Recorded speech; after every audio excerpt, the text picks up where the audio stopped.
Here we go. Wednesday, October 6th. Armani and Edwards here, the bottom line on Woodward Sports Network. Ryan Armani, Braylon Edwards. I say good afternoon to you, Mr. Edwards. Good afternoon to you, sir. Good afternoon to you, Maz, Alex, Art's in the studio over there with Fish, having a good time. Hey, man, I'm excited. We got my boy Dan on, class of 2005, draft class. It's a good day. It's a lot of stuff that has broken today, so it's going to be a fun show. And let me just tell you, too, we believe like we're building something here at Woodward Sports. Well, we know. We know we're building something here at Woodward Sports, and we cannot thank you guys enough. Well said. First and foremost, too. Well said. You know, pretty much we are growing every single day we're doing this. Some of the numbers, and we see real-time numbers, some of the numbers on this week's show through 2 days, just exponentially growing here with us at the bottom line and with the network, Braylon. And we have the people to thank for that, for giving us a chance. But we believe also that we're providing a pretty darn good product. We've been together not even 2 months yet, and we think we're getting on track here and providing Detroit sports fans in general, with a product that we believe in. And today's guest is one of those ways in which we think we're really making some impact here. Dan Orlovsky going to join us today. Yeah, 100%. You know, you and I, as well as Maz, we've either been doing or listening or responding to radio as well as analyst work for over, you know, if you put all our time together, you're talking over 50 years, maybe even more than that, in terms of experience or listening knowledge, man. And so we appreciate a lot of what Detroit has done in the past. We appreciate the analysts. We appreciate the radio personalities that have come, but we just think we're doing something a little different, and we're growing in this new and this different and fresh environment, man. And we really appreciate it. You know, only in 2021 you can actually see live in real time you're getting better, or you're growing, you know, followers, you're growing subscriptions, you kind of garnering more attention. And we appreciate the fans, and that's well said. We appreciate you guys for getting us there, but hey, we're just getting started. We got a lot more in the tank, and we're getting better and better each day. Tom Mazaway, I say good afternoon to you, my friend. Hey, Ryan. Hey, Braylon. Looking forward to another fun show. This is going to be a fun show. And again, just a thought, Maz, from you as we continue to grow here at Woodward Sports Network. You know, we understand this may be a different way to view and listen and consume sports talk in our city, because we're asking you to go one extra step, whether it's to download an app, whether it's to go to YouTube or Twitter, to click on it, to Bluetooth your car, to watch on your television, whatever the case may be. And people are doing that on an incline, steady incline. Hey, it's a new way to do things. People are learning it. You got to teach them. You got to teach us old folks how to do it. It's out there. It's really easy. It's just like pushing a button on a radio station, on a radio dial. Exactly. You listen to Costanza anytime. Hey, we're here. We try to give you the best sports content, and we're on top of it with Dan Orlovsky coming up here in just a couple of minutes. That's what happens in like new age technology. I'll give you an example. You know, when Fire Stick first came out, people were trying so I have to download. First of all, I have to hook this up to the USB to the TV. Then I have to download, you know, different apps on it. Then I got to go in that app. Now, man, you give somebody a Fire Stick, they can close their eyes and they can get to any app that they want to. They can navigate through the app. So that's the same that's going to happen with us. It takes time, but guess what? We're patient enough to be ready for it. I am surprised, Braylon. The Kleenex box is nowhere to be found over here. Tom, did you spend some time with that earlier today? I mean, my goodness. Not really. I watched that Yankees game last night, and I mean it. First inning, when Stanton hit it, and everyone thought it was a home run. When it was not a home run, and he got a single out of it, I right then and there said, this ain't their night. And then the next inning, 2-run homer by Xander Bogaerts. Fifth inning, Aaron Judge gets thrown out at the plate on another Stanton. Should have been a home run. It just wasn't their night last night. Garrett Cole, he ain't Andy Pettit. He ain't El Duque. And he's getting $34 million, $340 million. Yeah, it just wasn't in the cards for the Yankees to win last night. If you look at that game and you watch it, you know, and like Matt said, actually, Maz and I were texting as that happened, and we both thought that ball was gone, and it wasn't. You know, it was the Green Monster. Any other field that would be gone. It was the weather. The air was a little thin that night, so the ball not traveling as far. So it was just not their night. And you look at what happened, man. You get that play, it didn't go out of the park. You get the next time he hits a bomb, it doesn't go out. It would have been a 2-run shot with he and Aaron Judge, but it doesn't go out. And then, you know, he doesn't run, so he only gets to stand up to double. And then you get Aaron Judge, who's waved home by the third base coach. So this wasn't That wasn't Aaron Judge's fault, and you just get the Red Sox came out, and this is without J.D. Martinez. Yep. And they did that without J.D. Martinez. But the Yanks did it without LeMahieu. And Devers didn't have a particularly great game either. He walked a few times. This is true. He got on base, but you watch it and you just knew Evaldi. Oh my God, Evaldi he was just there last night. And every time he was there, like even he hit the strikeout, then he gets the home run by Rizzo. Yep. Rizzo gets the home run. He comes right back with another strikeout, and then the manager say, you know what, you played a good game. Let's get you out now. That was a great job in managing your team, managing your bullpen. The Red Sox just were a better team, but I tell you this. They got to run into a guy named not the Red Sox. The Red Sox.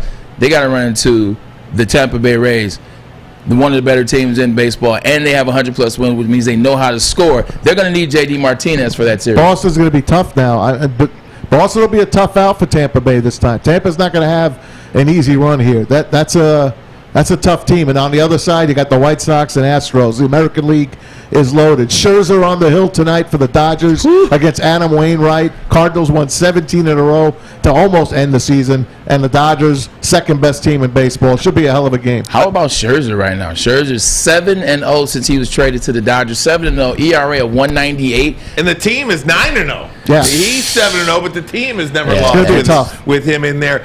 Just a quick thought on the Yankees. I mean, if you're Garrett Cole, you got signed to a $324 million contract for that game last night. Yep. And you just lay an egg. And you can't get out of the third inning, can't get an out in the third inning. I mean, boy, oh boy, you want to talk about disappointment. That's why you got all that money to pitch in that game last night, and you just lay an egg. Yeah, I wrote it down in my notes. That game last night, correct me if I'm wrong, Maz, that game last night was a mirror of what the season has been. You have all those bats, you have all that potential offense on the Yankees and on the Yankees bench, in the Yankees dugout. They have all that potential. And I'm not even just talking about the big guys. I'm not talking about the Bass brothers. I'm talking about Rizzo. I'm talking about Gardner. I can't think of his last name. It eludes me right now. But you have all that talent. But what have they been doing all year? They've been leaving runs out there, and they've been relying on pitching. They've been doing it all year, trying to rely on the pitching and not getting the offense out there. And that's what you saw last night. They didn't get the offense. They relied on the pitcher, and Garrett Cole let them down. They scored 4 runs in the last 4 games of the season, including last night. And they were all home runs. That's how you lose. I'm old enough to remember a time when the Yankees dominated the Red Sox for 85 years, too. The Red Sox have beaten them 8 straight postseason games. That's my point. I mean, it's almost changing of the guard. Like, you forget the Red Sox never could beat the Yankees ever. For 8 decades, upwards of 9 decades, the Red Sox couldn't get it done against the Yankees, and now it's just the complete opposite. 2004 sounds familiar. Officially ended the Babe Ruth curse. 2004, when they were up 3-0, and they let the Sox come back and beat them 4 straight, and has not been the same since that day. The anti-dent, he was called. Yep. On the back page. Was that something or what? Oh, Garrett bleeping Cole. It was just tough to watch because you saw a team that had so much more potential than they showed. You saw a team that wanted to do something more than they were doing, and they just couldn't. This shows you everything. Vegas knows. Yeah. They gave you the Yankees plus 1,500 to win the American League. So I, of course, put money on it. I'm a sucker. Plus 1,500. Vegas knows. That's why you got it done, huh? That's why you put that. That's why those shiny buildings aren't big and shiny, because people are winning over there. That's a fact. This is very true. They're shiny and big because the house always wins. We're going to be hardcore football in just a couple of minutes, but you got a thought on the Dodgers and the Cards tonight? I love the Cardinals in this game only because how hot they are. Dodgers are, second best team in the league, defending World Series champs. Matt Scherzer on the hill, and he is a big game pitcher. And the Tigers, I still say it to this day, they should have really taken care of him. They didn't. He left. He went to Washington. He won a World Series. He's won Cy Youngs. He struck out 3,000 guys. They're going to be hard to beat tonight. If anyone could do it in a one game, it's the Cardinals, those rats. Yeah, I'm not going to go as, baseball traditional and factual and and statistical as it relates to the teams versus each other. I'm just going to talk about the Heat in LA right now. You got the Lakers, who just added Carmelo. They added Russell Westbrook. The Lakers are primed for an NBA championship run. You got the Clippers already for an NBA championship run. You also have you got the Chargers that are kicking some tail out there. You got the Rams that were arguably the number one team in football before they lost, still right at the top of that mountain. LA is hot. Is a very, very hotbed for sports right now, and the Dodgers are no different. I got to go with the Dodgers. Just with all the momentum that the LA sports have right now, the Dodgers are on fire, and you'll get a lot of people at that game tonight as well. All right, guys, we're going to get into some football talk. Lots of news today in the NFL. Like, for a Wednesday, for a middle-of-the-week Wednesday, tons of football news.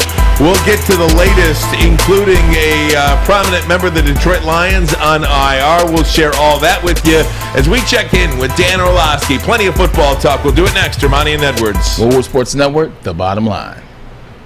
Fellas, football season is here. It's time to make your grooming experience easy like Sunday morning. Get to Lady Jane's Haircuts for Men. Walk in, relax, watch your favorite team play, and before you know it, your hair will be game ready. Get to Lady Jane's, open 10 to 8, 7 days a week. Walk in anytime. It's wicked awesome. Make sure you download the Woodward Sports app in the App Store and the Google Play Store today. Take Woodward Sports with you wherever you go and listen live on your phone or mobile device.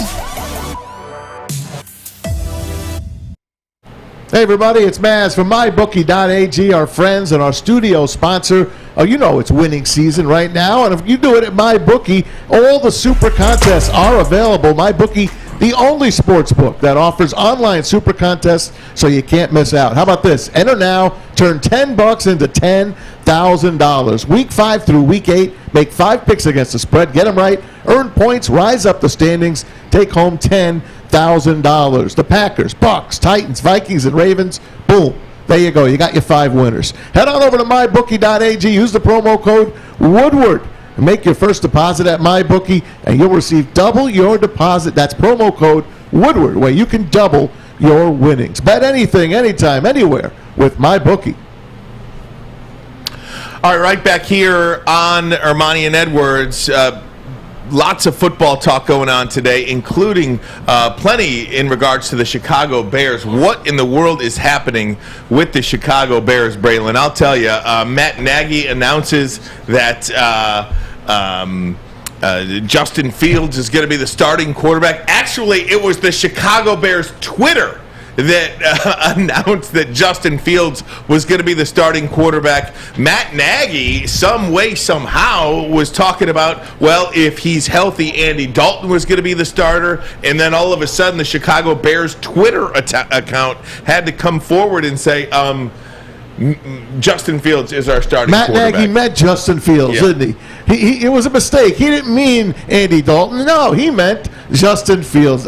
He's got not much left in that building. Who's backing Nagy? I don't know what's going on in that building right now, but he clearly has lost the locker room. Like, he just doesn't seem to understand.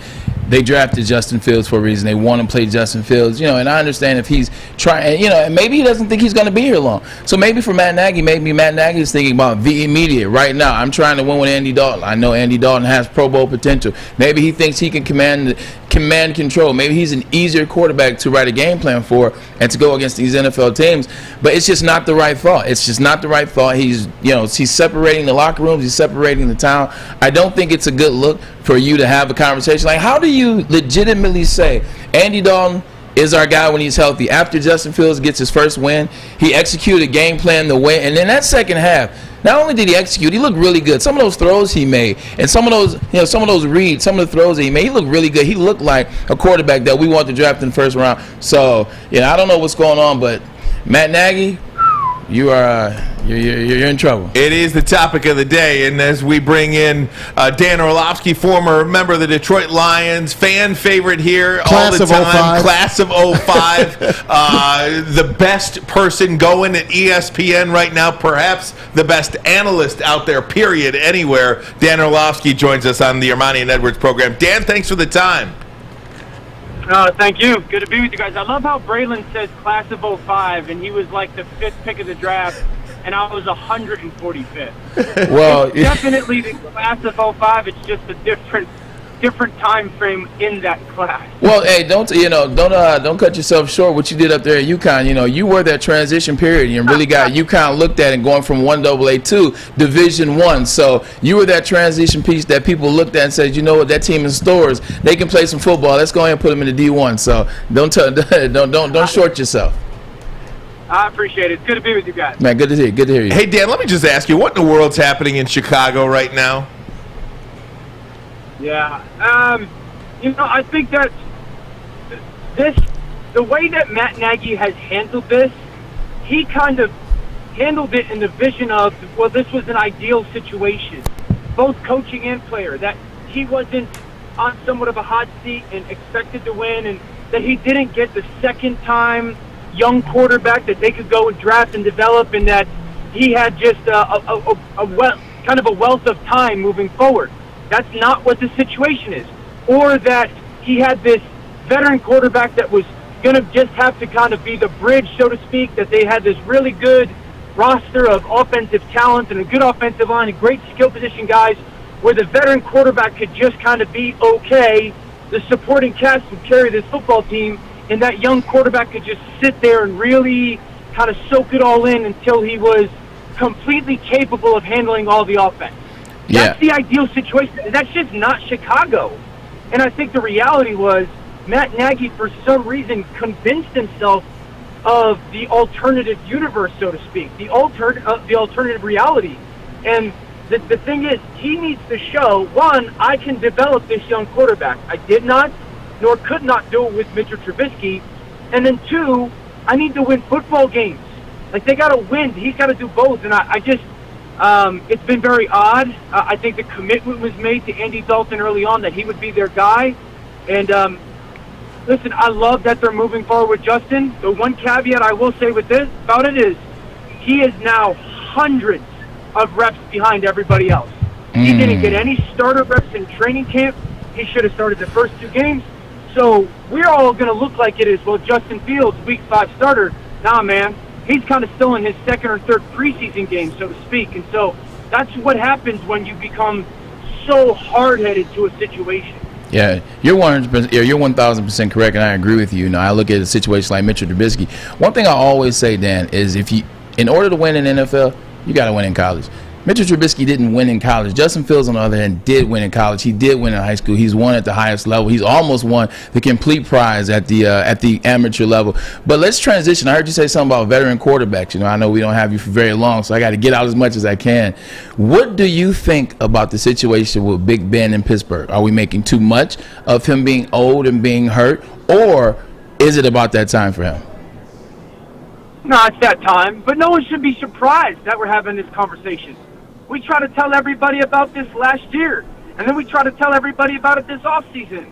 Najee Harris is going to be a really, really, really good player. But if you were planning on playing with this offense, with these people, then you should have drafted an offensive lineman, traded back and gotten an offensive lineman or more picks to get more offensive linemen maybe in the second or third round. Listen, there is no fix for this offense. There is no fix. Okay? They are what they are. They are 2-8. As a football team in their last 10 games, and they scored 20 points a game.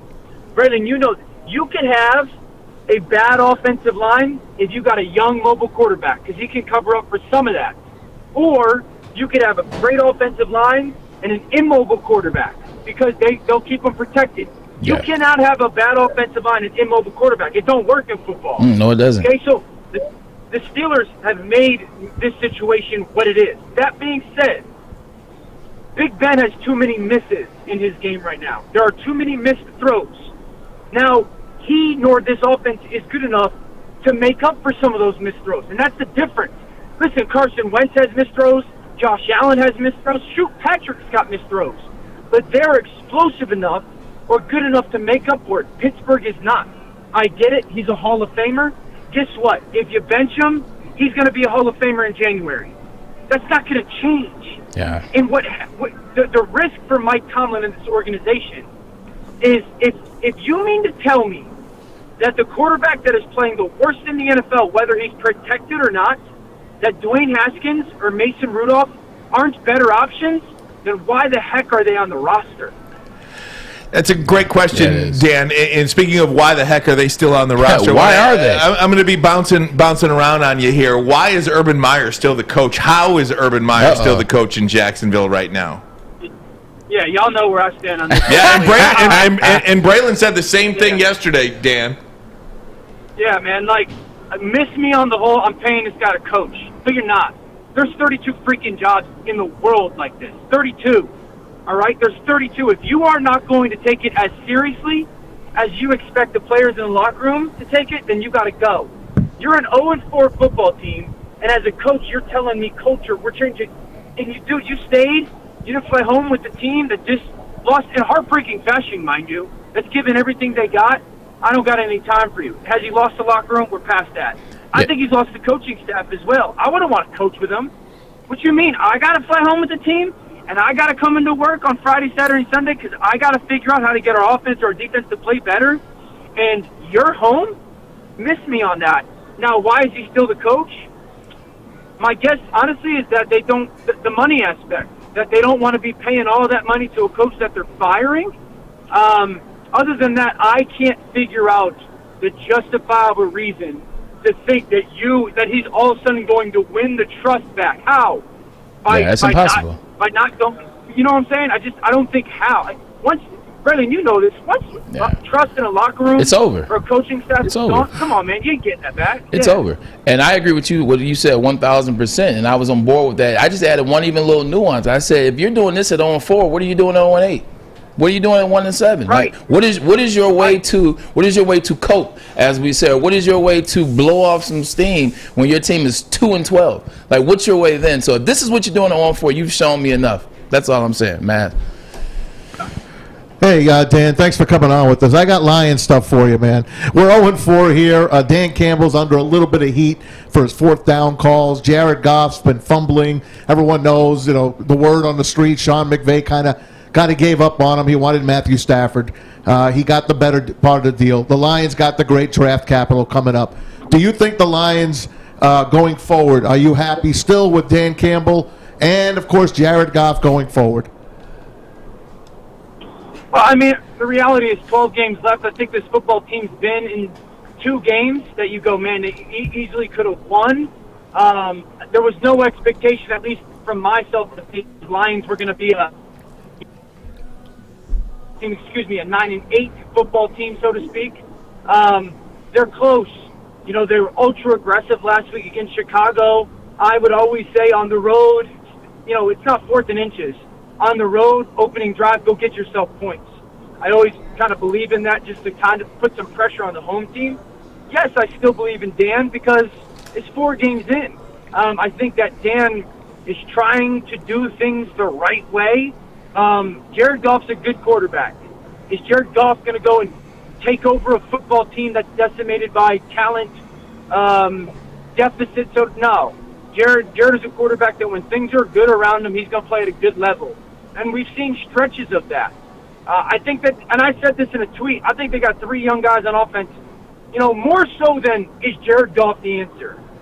The fact that you got DeAndre Swift, Hawkinson, and Quintet, and Cephas, you got 3 young players that I feel like you can build around offensively. And so, the next 12 games will go a long way in figuring out, is Jared your future or not?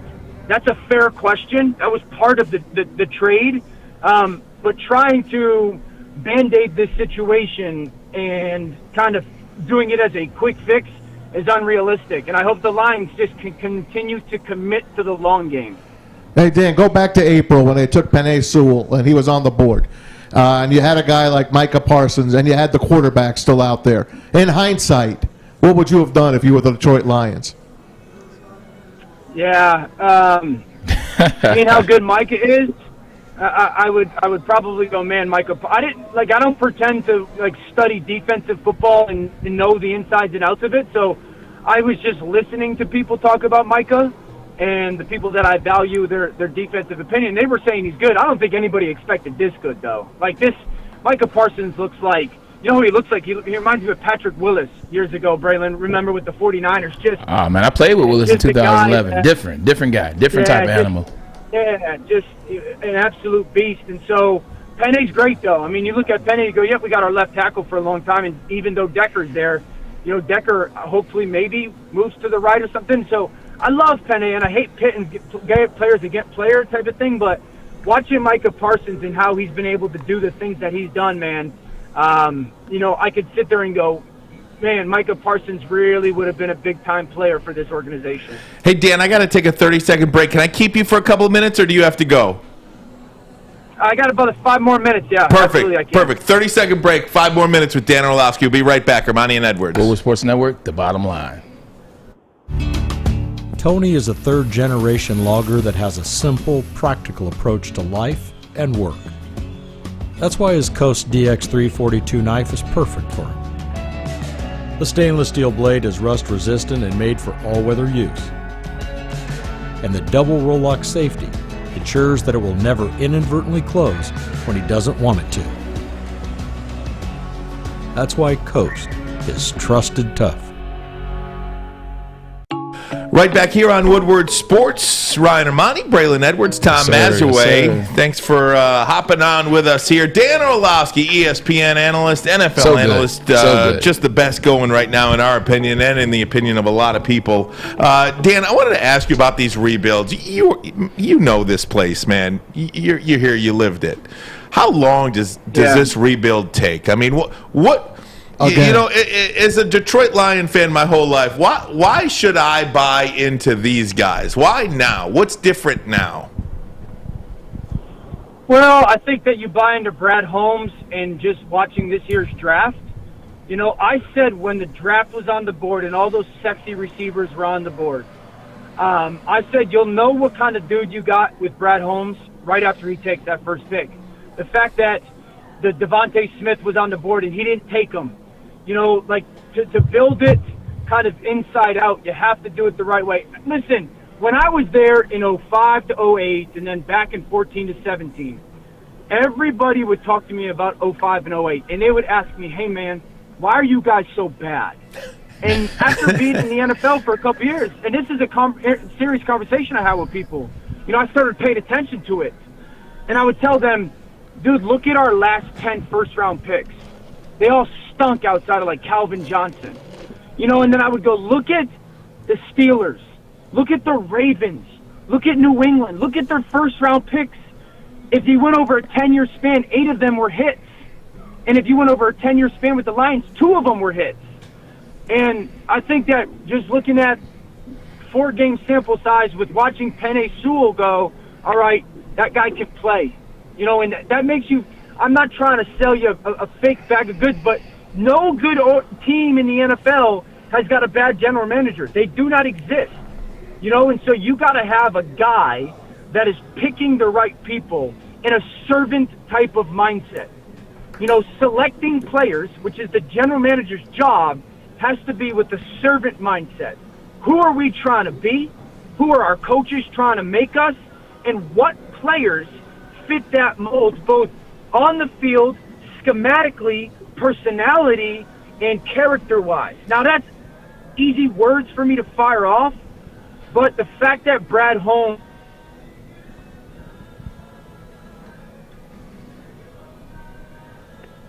vision, and that meant early on, that wasn't, and this is, I thought there was Martin Mayhew was doing that.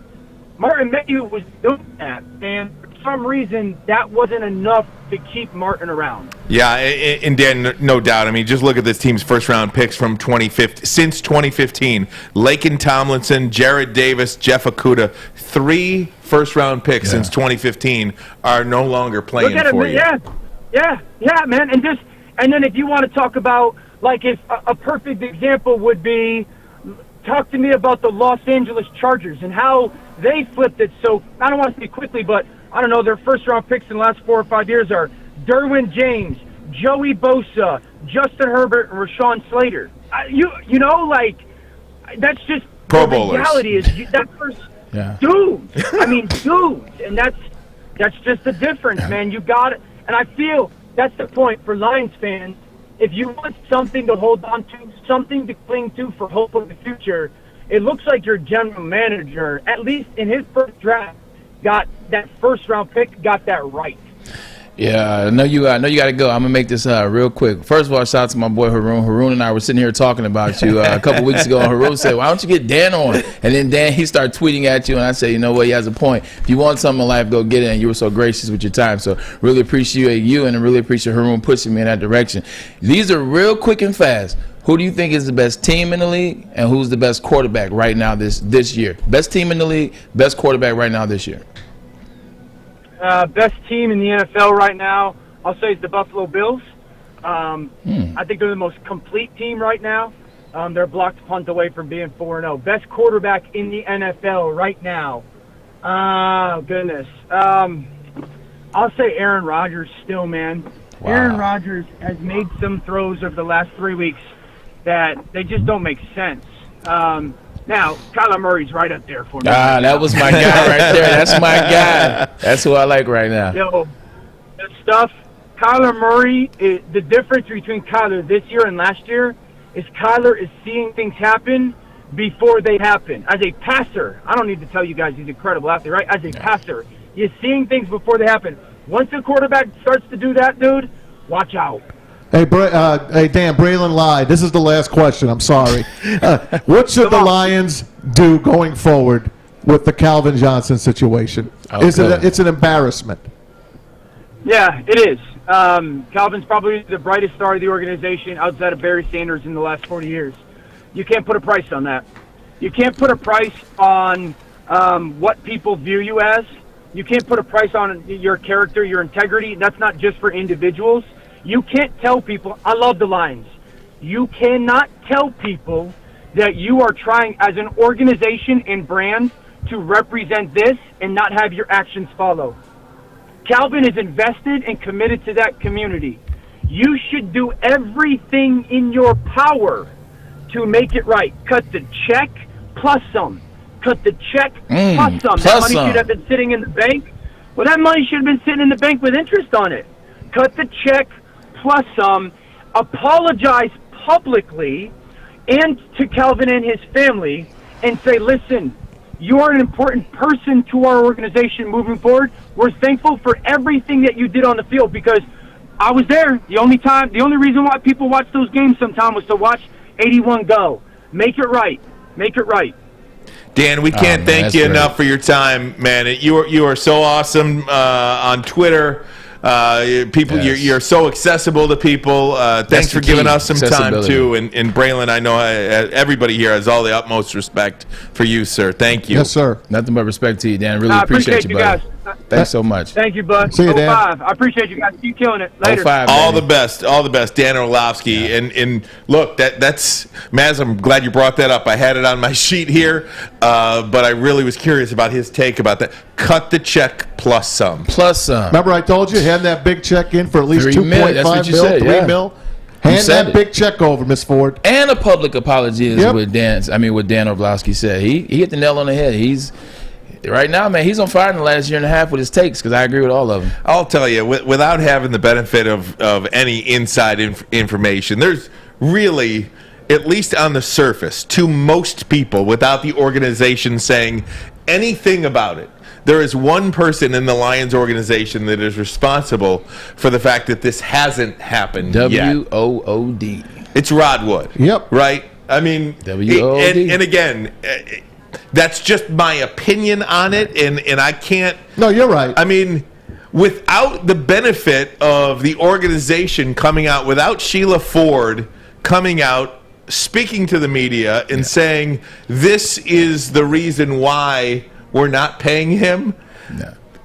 We are left to speculate. It's what we do in our business. It's what we do as sports fans. It's what we do as talk show hosts. We're left to speculate, and the speculation seems to be accurate that there's one person in that Lions organization that is responsible for the fact that Calvin Johnson has not gotten paid the check. They're going to say, we offered it to him. Yeah, we offered it to him. He just needs to work for it. That's what they're going to tell you. Yeah. We made him an offer. And he'll tell you, I already did work for it. I would love to get some insight because at the end of the day, we don't know. We're not on the inside. It's easy to say it's Rod Wood. It probably is Rod Wood.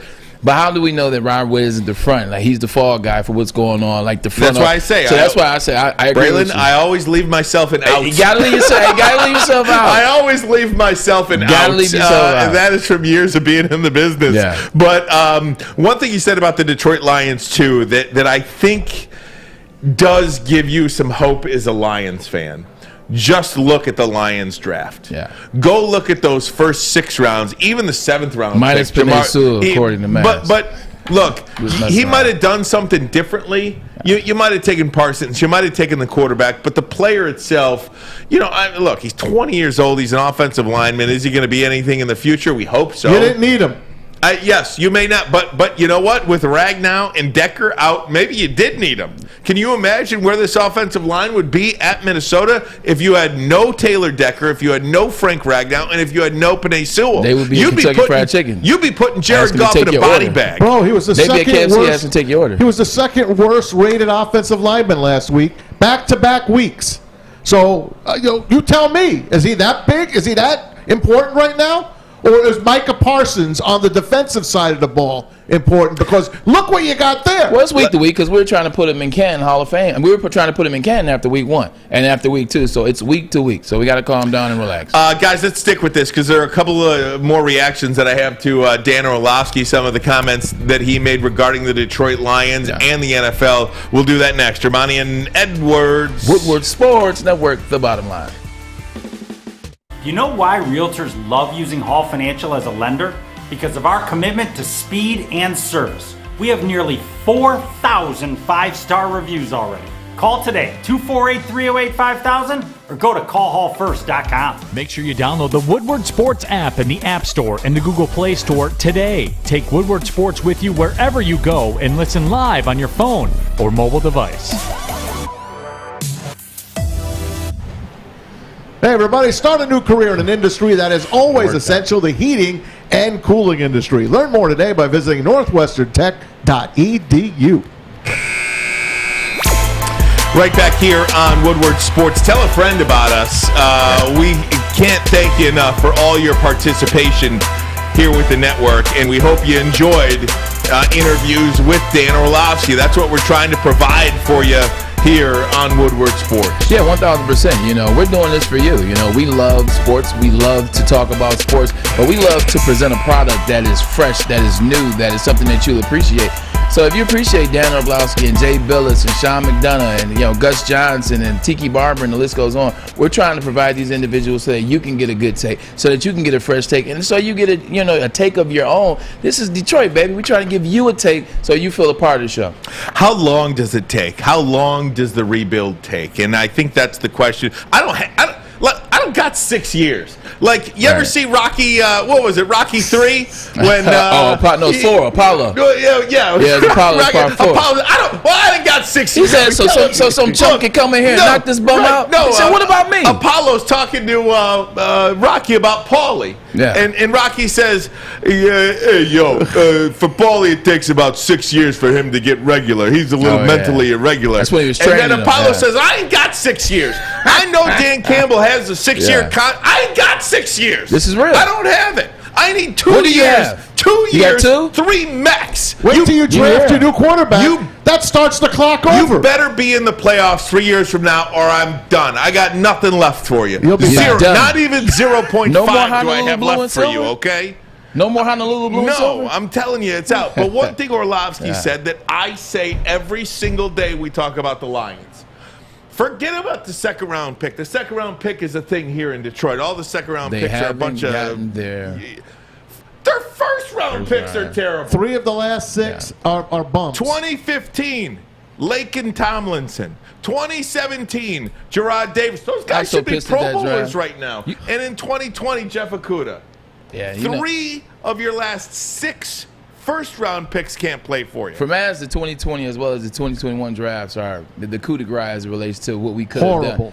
That 2017 draft, like when I legitimately was screaming Dalvin Cook's name for 3 months. I was so excited for Dalvin Cook. Dalvin Cook was the running back, and anyway, we can go backwards all we want to. Let's get back in 2021. Let's get back on board. But that's the point, though. If you look at the draft this year, it looks like these guys can at least play a little bit. I mean, Onwuzurike shows you a little something. McNeil shows you a little something on that defensive front. Even Panay, the first 2 games. Melifonte, when he wasn't injured, and now again he was injured, but when he came in, he looked like he could play a little bit. Amon St. Brown, he looks decent. You know, these guys look okay. They look like they can contribute at least, and then not to mention Derek Barnes. So one thing that I was saying, and I've been talking about it, is after the season started, he got rid of everybody that he didn't think fit the mold, kept the guys that he had that he thought fit the mold. But I said there will be opportunities to pick up guys that get cut, that get released, trades during the season and off season. One of those moments has presented itself. Jalen Smith for the Dallas Cowboys. We talk about needing a middle linebacker. We talk about getting a guy that can go laterally, tackle the guy, that can blitz the quarterback, guy that can go straight north and south and make tackles and drop in the coverage. Jalen Smith was doing that for 3 years in a row. Made the Pro Bowl in 2018 or 2019. You're talking about 124 tackles to 142 tackles to 154 tackles. Gets sacks, gets interceptions. He's a guy that just got released by the Dallas Cowboys. Why? Is this not somebody good? He got released because Micah Parsons is the man. Micah Parsons and him essentially played the same position. Jalen Smith was coming off a bit of an injury. He's coming off injury. Micah Parsons is going to be the man in that position. You heard Dan O say it. Now what do you do if you're the Dallas Cowboys and you got a guy that was pretty good versus a guy that's going to be a bona fide Hall of Famer? You don't want to split the locker room up. You don't even know if Jalen Brown's done anything to be a distraction or anything like that, but you know you can't have 2 alphas at the same position in the same locker room. So what do? You get rid of run, even if he hasn't done anything. You just eliminate the threat, or you eliminate the distraction, or you eliminate any BS that can happen by just getting rid of Jalen Smith. They still got to pay him. I'm telling you, he's a Notre Dame guy. Notre Dame guys don't get in trouble. You said what? I mean, he's 26 years old. He's 26, but he's playing Mike linebacker. You take a chance on him. Listen, you guys got to stop talking about age. Oh, he's 26. No. I love Jalen Smith. You say he's 26 like he's old. No, I'm saying he's 26 like he's young. Oh, okay. That's my fault. I got a little excited. I'm saying he's 26 like he's young. This is perfect for what you need. That cat's going to a contender, though, is he not? It depends who pays him. It depends on the sales. It depends. He wants money. Exactly. It depends on the sales pitch. Well, the Lions got that. It's got money. It depends on the sell pitch, how they present it to him. And then everybody's here is excited about Dan Campbell in terms of his personality, his authenticity, his genuineness. Like, that's all we talk about, right? Well, you better display some of that to Jalen Smith and get his butt here.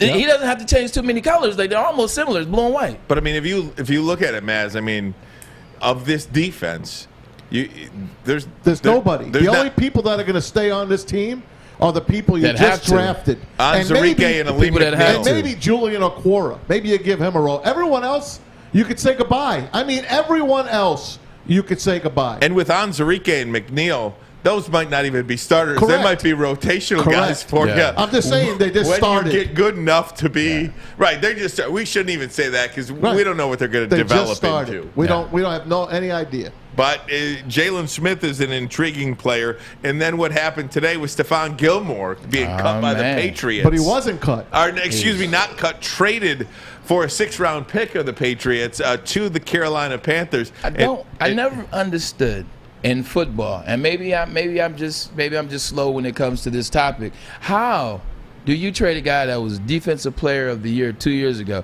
4-time Pro Bowler, 4-time All-Pro? You trade him for a 6th-round draft pick? Like, I mean, is this just the Patriots? Is this just football? Or is this like a mess-up? Like, I don't understand that. I think he kind of was a guy that wasn't happy there anymore. He probably had his mind and was telling everybody, this is the way I think it is. Bill Belichick don't put up with that kind of stuff. Any malcontents are gone. Plus, he wants to get paid. He thinks he's a top 5 guy. He's not even in the top 10 paid cornerbacks right now. First of all, he doesn't think he's a top 10 guy. Name me the last defensive back to win NFL Defensive Player of the Year. Deion Sanders. Don't worry, I'll wait. Revis? Don't worry. No, he didn't win it either. Don't worry, I'll sit here and wait. It was Charles Woodson in 2011 or 2010. Nice. It was C. Wood. This man is a Defensive Player of the Year, 4-time Pro Bowler, 4-time All-Pro. 4-time All-Pro. He's only worth the 6. It doesn't matter if this is someone that's telling Bill Belichick that I'm worth more, because he's definitely worth more than a $7 million base salary that he have. He's worth more than that. It doesn't matter about that. Let's just move him to the side for a second. But that's why he's gone. I understand that, but you mean to tell me even with that, Bill, Robert, you couldn't get more than a 6th round for this guy? That's the only thing I was saying. They should have been able to get more for that. The word was out, probably. Are the Carolina Panthers going for it? Yeah. I mean, seriously. Like, and now, I know they didn't have to give much up. Yeah. Listen, they played keep away because he was going to go to Tampa Bay. So they keep him away from a division rival, and they get better. And don't forget, their number 1 pick is out for the year. So J.C. Horn. Their secondary, their secondary is awesome. Yeah. I mean, I just like what the Carolina Panthers are. Look, you know what? Here's a rebuild for you, okay?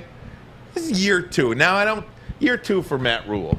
Now, I'm not saying that the Carolina Panthers are going to, beat down the door of the playoffs and go into Tampa Bay and win a playoff game there or anything like that. But that's what a rebuild looks like a little bit, right? Right? I mean, you got Matt Rule. You come in there. You get your quarterback in the offseason. You steal your quarterback. You steal your quarterback. Stolen. They got a number 1 quarterback for nothing. A number 1 draft pick quarterback. I just think it's hard, and this isn't me siding with the Lions in any way, shape, fashion, or form. I just think it's hard to compare their rebuild to any other rebuild ever, because you've never seen a rebuild like this. Like, I haven't seen a rebuild like this since, Dick Vermeil and the Eagles.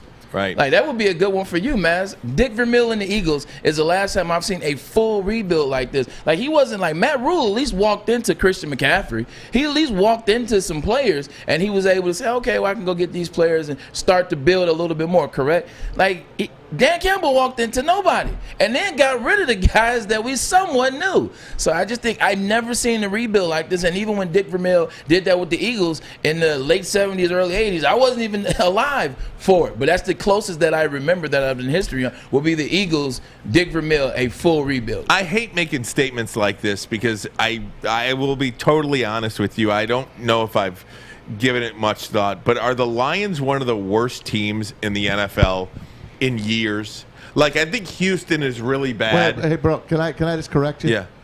They're the worst team in all of sports. Yeah, let's just stick with football. Okay, though. then they're the worst team. But like, I mean, they're worse than the expansion team. This 2021 version of the Detroit Lions could be the worst football team in the NFL in many years. Are they worse than Houston? Are they worse than the Jaguars? What you got to ask yourself. And I would say, does Houston have any pieces?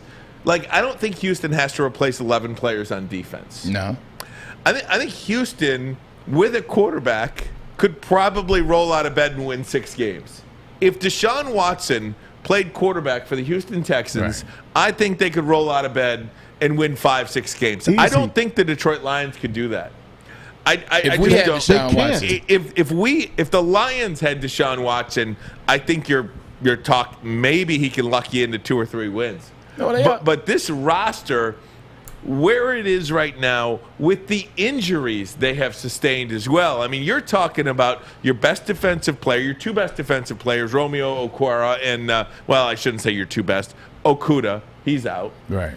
Your biggest name defensive player. Your biggest name defensive player. Yeah. You're talking about 2/5 of your offensive line who are, oh, by the way, 2 first-round picks in Ragnow and Decker. Out.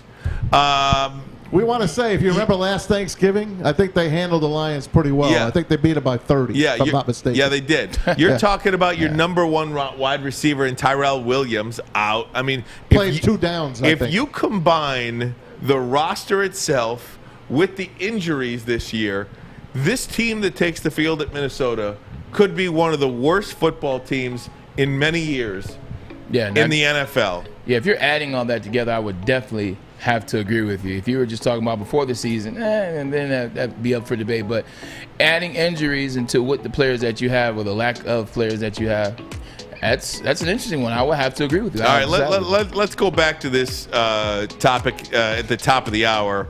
But next, it is the time for Man Chill Out. Armani and Edwards. Woodward Sports Network, the bottom line. What he said.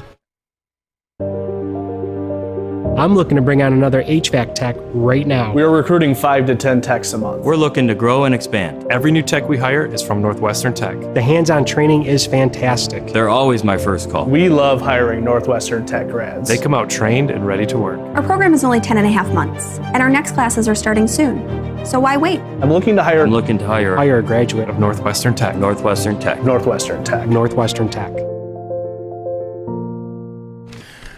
Papa Romano's has a pizza that is pleased to meet you. Papa Romano's has a pizza that is pleased to meet you. Introducing the Meatza Pizza. Pepperoni, ham, Italian sausage, ground beef, bacon, and topped with blended cheeses. I'm going to repeat that last one again. Topped with blended cheeses. Large Meatza Pizza right now, $16.99. Go to paparomanos.com. Go to paparomanos.com. And you know what's coming. Opa! All right, if you're new to the show, this is one of our favorite segments. We just have some fun with it. It's a segment we call Man Chill Out, and what we do with it is there's something, a newsy type of item. Somebody says something, somebody does something where we just want to kind of call them out, have a little fun in doing it. And then we'll get back into some Lions talk, top of the hour. Is this the worst roster you've seen on an NFL football team in many years? I contend that it is. So we'll do that top of the hour, 10 minutes from now. In the meantime, it is time for Man Chill Out.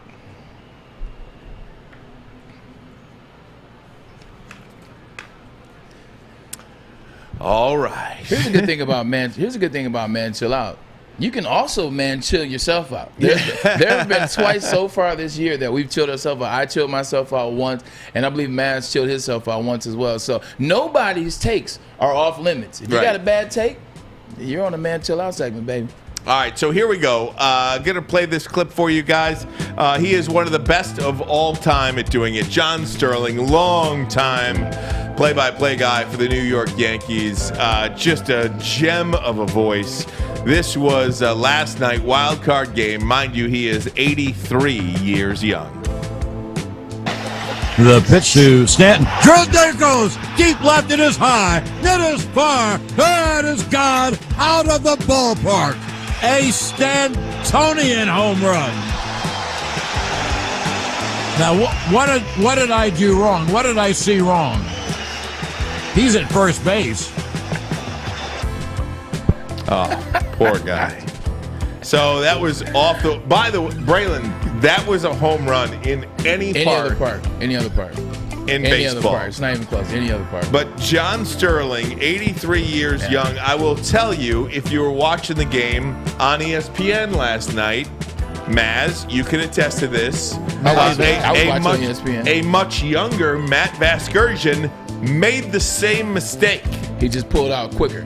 He got back to it quicker. He sure did. And he said, oh, okay. And not only that, Stanton is on first base because he thought it was a home run.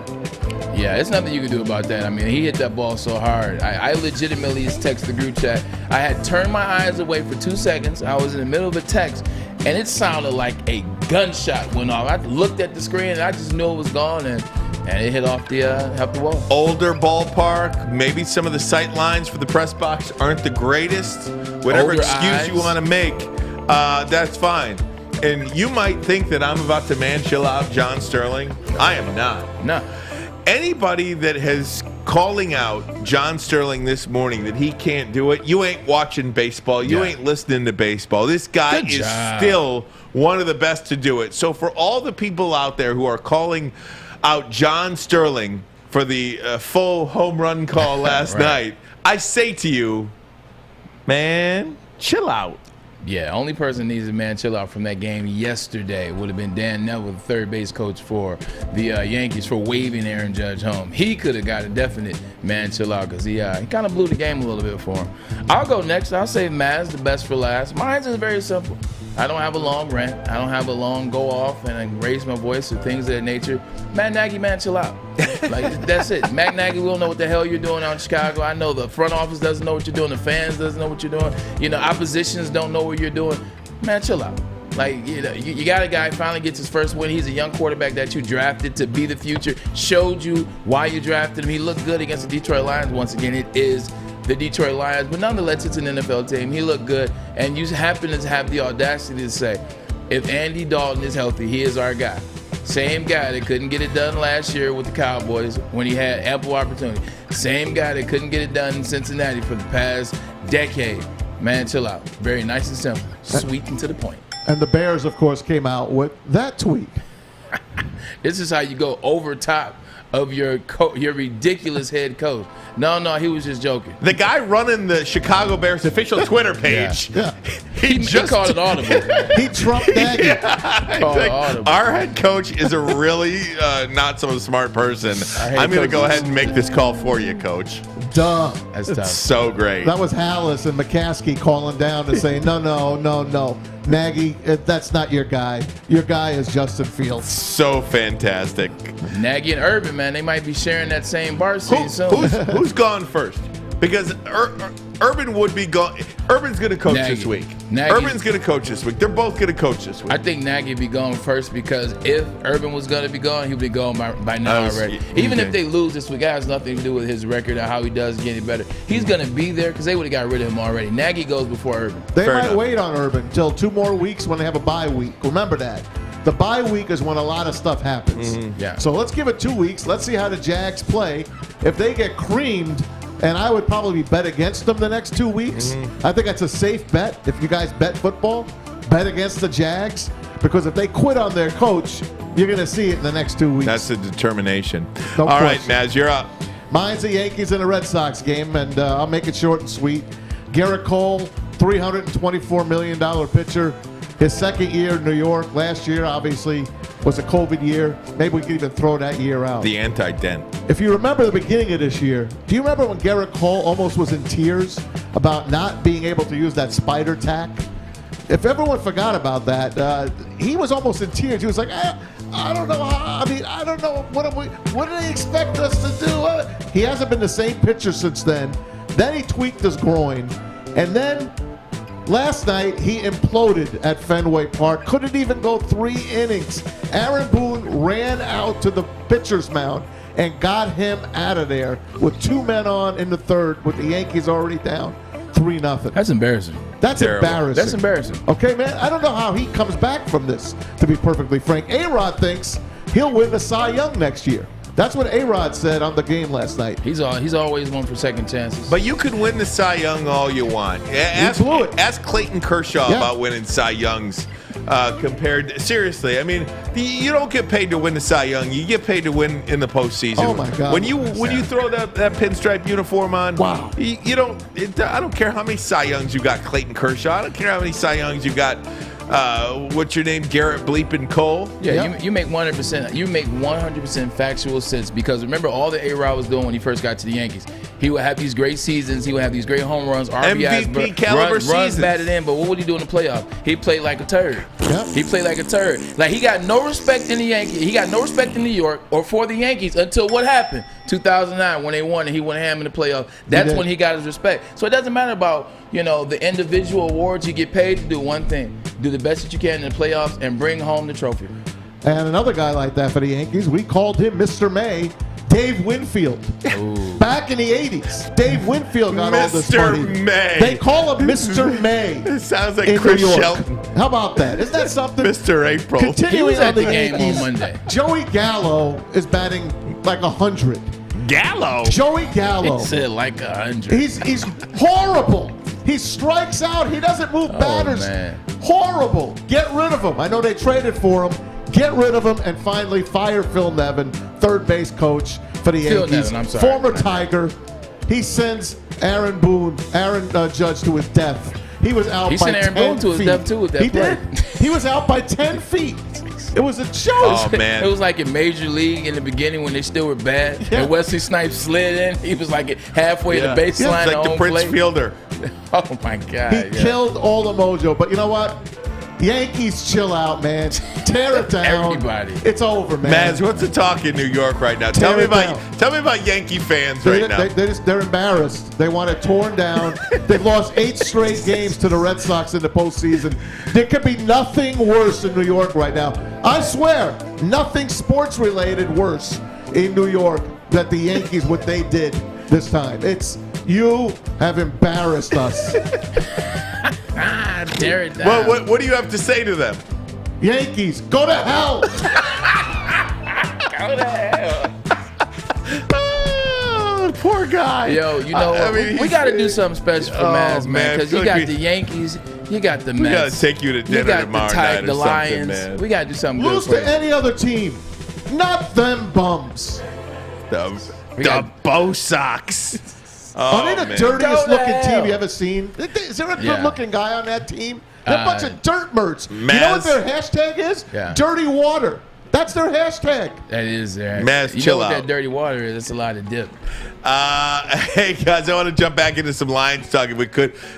Because of all of the injuries now, and today, if you're just joining us, Frank Ragnow goes on the IR with turf toe. He'll miss several weeks of this season. I'm going to ask you guys, what is the goal this year for the Detroit Lions? What should be their goal now? How do you evaluate Dan Campbell? How do you evaluate these draft picks? I mean, everybody seems to be just peeling off player after player going into the training room. Best ability, availability, and the Lions just simply don't have it right now. I think we need a longer break to come up with an answer to that question. Exactly. All right, top of the hour, number 2 coming next. This is Armani and Edwards. Woodward Sports Network, the bottom line. Papa Romano's has a pizza that is pleased to meet you. The Pizza Pizza is a sizzling deal and fully loaded with pepperoni, ham, Italian sausage, ground beef, and bacon. Get a large Pizza for $16.99 at paparomanos.com.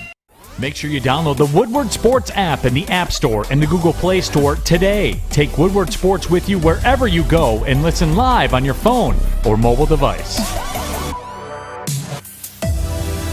Speaking of embarrassing, do you know why I'm wearing a hat today? Why is that? Because Ryan? I'm embarrassed of this mop on my head. Do you know what would make me less embarrassed? What is that, Ryan? If I went to Lady Jane's Haircuts for Men, it's so easy and uncomplicated. Look, all you got to do is you walk in, you sign in, you sit down, and before you know it, you are handsome and clean. Not looking like this. This is embarrassing. I'm embarrassed to wear this on top of my head right now. So that is why I go like this. It's a nice hat, though. Get a look at me. Well, you know, you too could use a lineup here at Lady Jane's Haircuts for Men. It is so easy. It is so clean. It is so friendly. It is so perfect. And it is always, unlike the Lions players, it is always available 7 days a week. 10 a.m. to 8 p.m., so it fits your busy schedule as well. You can walk in anytime. It's wicked awesome. Wicked awesome. And that's our segue to the next segment, guys. And we joke, it's a cliche. The best ability is availability. The Lions aren't available. You got Ragnow out. Give me the Lions injuries once again, Alex, if you could. Ragnow out, Okora out, Okuda out. Melifonwu out, Decker out. And Penn Sewell banged up. Penn Sewell is banged up. He's not practicing today. Campbell's out. Tyrell Williams is out. Right. You know, I mean, guys, how do you evaluate this year now? This is a lost year for the Detroit Lions moving forward, is it not? In terms of evaluation, it goes back to what I've been saying for the past 3 weeks. The only way you can evaluate them is obviously you can't keep going to they don't have the Pro Bowl talent. They don't have the first-round draft picks. They don't have the consistency. You know, they don't have the experience. Like, because we know that. You know, we have to stop saying that. What I was saying is you judge them on moving forward. Do they make the small mistakes? Do they fix the little things? Do they make the same mistakes over and over again, or are they making them once and correcting them? And the answer is no. So I'm not even judging them based off talent. I know they're a bad team. I know they don't have as much talent as the other 31 teams in the NFL. I'm just purely basing it off what I see. They're making the same mistakes. They're making foolish mistakes. They're making things that make you scratch your head. They're consistent, and they're looking like, you know, mirror images of some of the regimes before. So I'm just moving forward. I'm only grading them on what I see from them, what I see and what they can do. Like Jared Goff fumbling a snap. That's on him. That's something that he can correct. That's something that he did against the Green Bay Packers. That's something he brought back into the fold 2 weeks later. That's something that you can get good at. That's something that you should be better at. So I'm only grading him off what I see. And what I'm seeing is it's going to be a hell of a year. Yeah. It's going to be tough. This is going to be an ugly season. No matter how you slice it, dice it, and flip it, it's going to be ugly. Minnesota is going to destroy them on this Sunday. They will not even be in this game on Sunday. I can Minnesota tell you that needs right a now. win too. They're going to punish like a them. 42-7 game or They're 42-8. going to absolutely punish them. That's all I got to say. Yeah. They have no chance against them. Well, please watch the language, please. What did I say? They have no chance against them? Yeah, you said something else, but it's fine. I don't want to highlight it. But again, what should Dan Campbell do with this team? I mean, I don't even know. You show up every day. Coach. He still has to do his job. He still has to do his job. Be a player on that team for the Detroit Lions for me, Braylon. I've been on them teams that suck. Know. Yeah, but this seems like really bad. I played in Cleveland. What do you want me to do? What do you want me to say? No, at the end of the job, his job is it's tough. It's hard. You know, Urban showed you what happens when jobs get hard. So I hope he doesn't do that. But at the end of the day, you have to stay in there. You got to stay the course. You got to keep watching the film. You got to keep meeting with your coaches. You got to figure out what you have. You got to figure out how can we win a game? How can we get close to winning the game? There are some things we can do. Like this is the NFL. The one thing I go back to, this is the NFL. Everybody that is on that team was good somewhere, or they were great somewhere. They were all conference, they were all division, they were all American, they were all high school something. Everybody that's in the NFL has done something at a level to get them there. Now you just got to figure out, what do we do good? Like, how can we be good? Like, what nuances can we add to it? Can we put T.J. Hockenson in a little motion, just a little bit more? Can we split? Can we split DeAndre Swift outside, since he does catch the ball good out of the backfield? What little things can we do on offense to get a drive going? Can we just run the ball and then switch it up? Can we come out first play of the game and go play action? They don't believe in Quintez Cephas like we do, talking about the opposition in the Minnesota Vikings. Shoot, play action first play of the game. There are things that you can do to try to put yourself in position to get a win. Don't let it deter you. Your team has been the same since the start of the season, whether they had the injuries or not. They were a bad team that was going to try to give all that they had. That hasn't changed. You almost beat the Baltimore Ravens 1 week ago. So you're too close to almost being the Raven to completely giving up. Like, we as analysts, I can give up on you. Right. But your job as head coach and Dan Campbell is not to give up on your team. It's to go back to the drawing board. What do we do well? And I think that's how you win a game, or that's how you create some consistency, is what do we do well? What don't we do well? Let's stay away from that. I mean, it's not that easy, but you get paid to make it that easy. Fair enough. Maz, you got a thought on that, or you got a thought on the Lions at all? I just didn't want to move on without. No, yeah, I didn't want to move on without giving you the opportunity to weigh in. I appreciate it, man, but I think I've said all I could say about them. Do I root for them? Sure. You bet I do. Do I think they have a chance to win? Not this week against Minnesota, and then going forward. That's not easy, man. The Rams are coming up, and you have nobody left on the offensive line now. The Cardinals, the Rams, oh my God, Seattle. Can you imagine what these teams are going to do to them?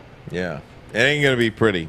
It's not going to be pretty. But what is pretty is Michigan football, guys. Can we transition to the Michigan football Wolverines? Michigan at Nebraska.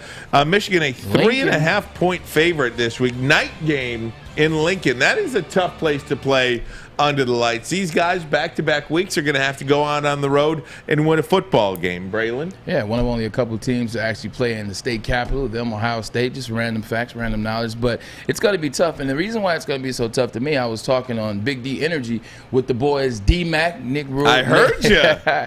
D-Rack, Nate, as well as Joik. And what I was telling them is, this is a young team that just got a very emotional, a very big momentous win in Wisconsin, in Madison, doing the jump around. They're now 9th in the country. They're ranked inside the top 10. They're feeling themselves. They're feeling themselves, as they say. I'm feeling myself. And what tends to happen when people feel themselves, especially, it can be young or old, because you saw what happened when the Rams felt themselves in the NFL. What happened? The Cardinals brought them back down to earth, and those are grown men. What happens a lot of times with young guys is when they have those big emotional wins, they're riding high, and they're checking Twitter. They're like, oh, okay, she checking out my touchdown. I'm balling. We're going to national championship. We're going to Indianapolis. We're going to beat Ohio State this year. As you start looking at the finish line and you forget about the race. You're at the 60-meter mark right now. You got to keep you got to get in your drive phase. You ever watch Usain Bolt run? Stays in his drive phase the whole race, and he finishes the race strong. That's what this game sets up to. It sets up. Nebraska can run the ball with the quarterback. Scott Frost has taken the ball out of Martinez's hands. Martinez has had a history of interceptions, fumbles, and turnovers. Scott Frost has taken the ball out of his hand, and he's run the ball. Last week they ran for 430 yards. 430 yards and 6 touchdowns, something crazy. So they can run the ball, and Martinez is a dual-threat quarterback. Michigan hasn't faced that. So I need Michigan to lock in. They got to go in and they got to take it to Martinez. They got to take it to him right away, because this could be that game where we look back at the season and we go and we beat Penn State and we beat Ohio State and we beat all of them and Michigan State, but we weren't paying attention to Nebraska, took them for granted because we was excited about the Wisconsin win, and we went to Lincoln and got popped. You know what I love about this too is going to Lincoln and now getting the win on the road against the Wisconsin team, which I think is a pretty decent football team, is confidence. I think having confidence and not having confidence is two of the most powerful things you can do to a professional athlete and a college athlete.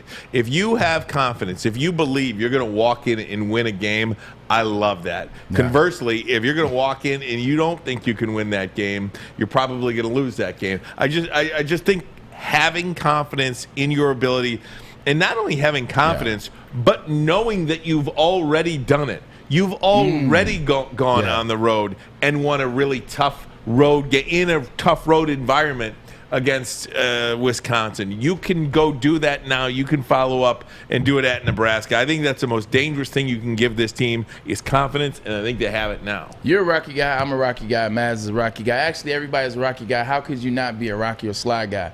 You know how Rocky beats everybody? You know how Rocky beat a Russian? He beat Dolph Lundgren, a.k.a. Ivan Drago, who was 6'5". He was hitting 1,800 pounds of pressure. He's a midget. He was a small dude, a little person, you know what I'm saying? It's Rocky. But he goes in there and gets the dive in Russia. You know why? Because he beat Clubber Lang. He'd done it already. He beat Apollo. He had done it already. So when he went to Russia, he knew that he could beat him. It's the same thing to your point, even more so to your point. Look at Jared Goff when they went to the Super Bowl. He was confident because he was confident in the running game. He was confident in Sean McVay's confidence in him, made him confident. They got to the Super Bowl. Look at the Monday night game in Mexico. It was a shootout with the Kansas City Chiefs. He had confidence. He doesn't have confidence right now. You see it. You see he's fumbling quarterback-center exchanges quite often. Yeah, quite often. That's the difference in, again, confidence. And so we'll see what happens with the Michigan Wolverines. It is worth noting that there's an injury, a potential injury that we want to keep an eye on. We'll get to that next, plus hop into some Spartans talk as well. Armani and Edwards. Woodward Sports Network, the bottom line. Okay, you thirsty little spin goblins. I want you to pedal into the next dimension. Spin it! Spin! Spin! Uh-oh! Carmen's falling behind. Let's give her the hiss of shame.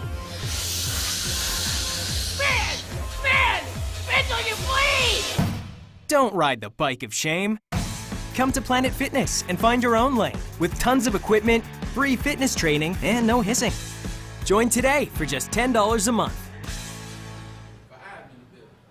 Hey, everybody, it's Maz for Legacy Partners Insurance. Team Maz wants you to go to Legacy Partners. You know why? If you give them a try, we're going to give you a free $50 gift card to one lucky winner each month. They're going to draw a winner out if you just give them a try. Legacy Partners Insurance, an independent agent, been around for over 100 years. They know what they're doing, and they have the insurers. They have the carriers shop for your business. They want to compete for your business. So give them a try. It's 586-209-4106. Better yet, go online to legacypartnersins.com/Woodward Sports. Fill out, it takes you 10 seconds to fill out the information they want to give you. They'll get back to you, and it costs you nothing for them to give you a try. Let them try to beat your insurance deal. You could save hundreds, maybe thousands a year. I know people that have done it. Plus, for just giving them a try, you'll be entered to win a $50 gift card, whether you're with them or you're not. Legacy Partners Insurance, tell them Team Maz from Woodward Sports sent you.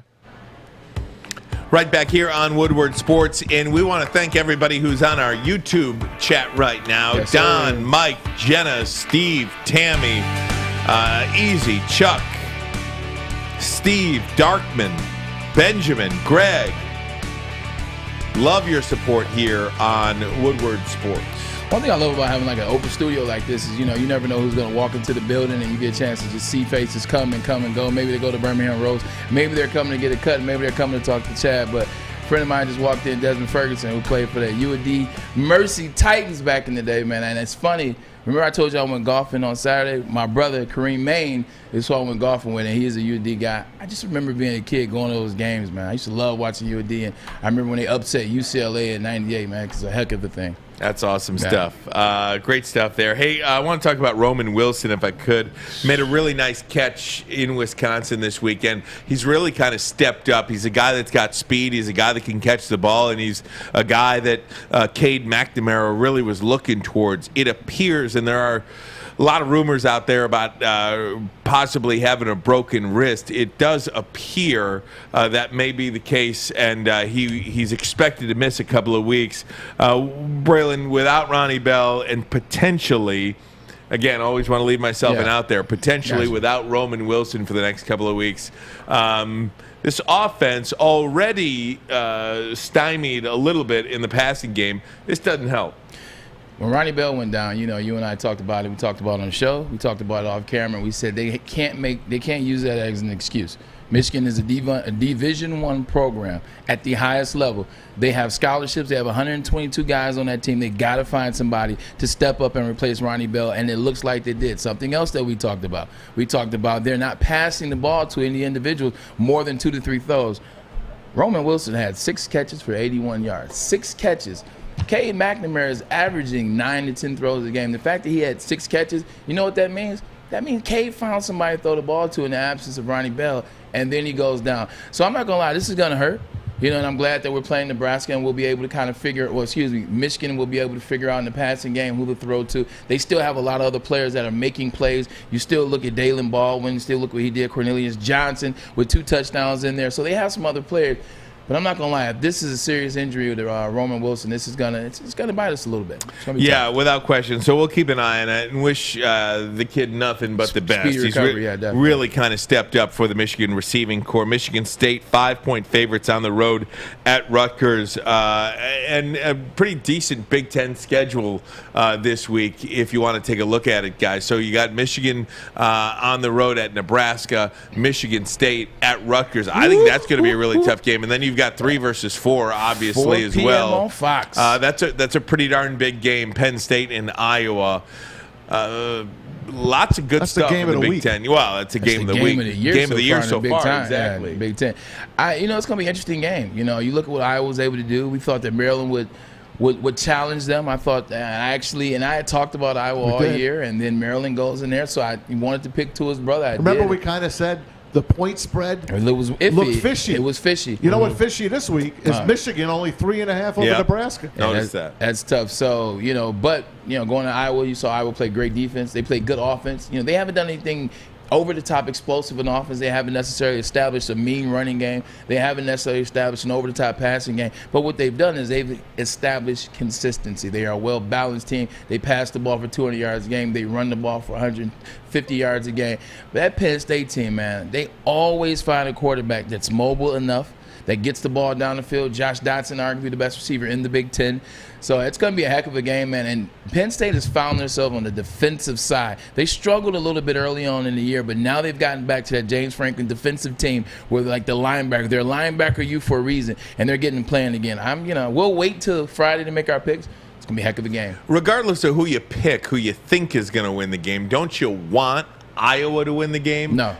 Well, I want Iowa to win the game because I'm already starting to play that game. No. We need teams in the Big Ten East, I say Michigan, to lose games, right? I mean, look, because you got to have, if Michigan stumbles or if you're a Michigan State fan, if you stumble along the way, you need Penn State to have a loss. You need Ohio State to have a loss. It just keeps you in it longer. The way that I've always been, and this is how we were when I played as well, we want everybody to be at their best. I want Penn State to come there undefeated. When Michigan goes undefeated and everybody is at the best of their level, if Penn State doesn't lose another game outside of Michigan, if Ohio State doesn't lose another game outside of maybe Penn State or whatever, but Michigan State does their thing. When you go through that, like when you stack that up, then you can say we were the best of the best. We were the best team by far in the East. We went to Indianapolis. We beat Iowa or we beat Wisconsin. We beat whoever they put in front of us.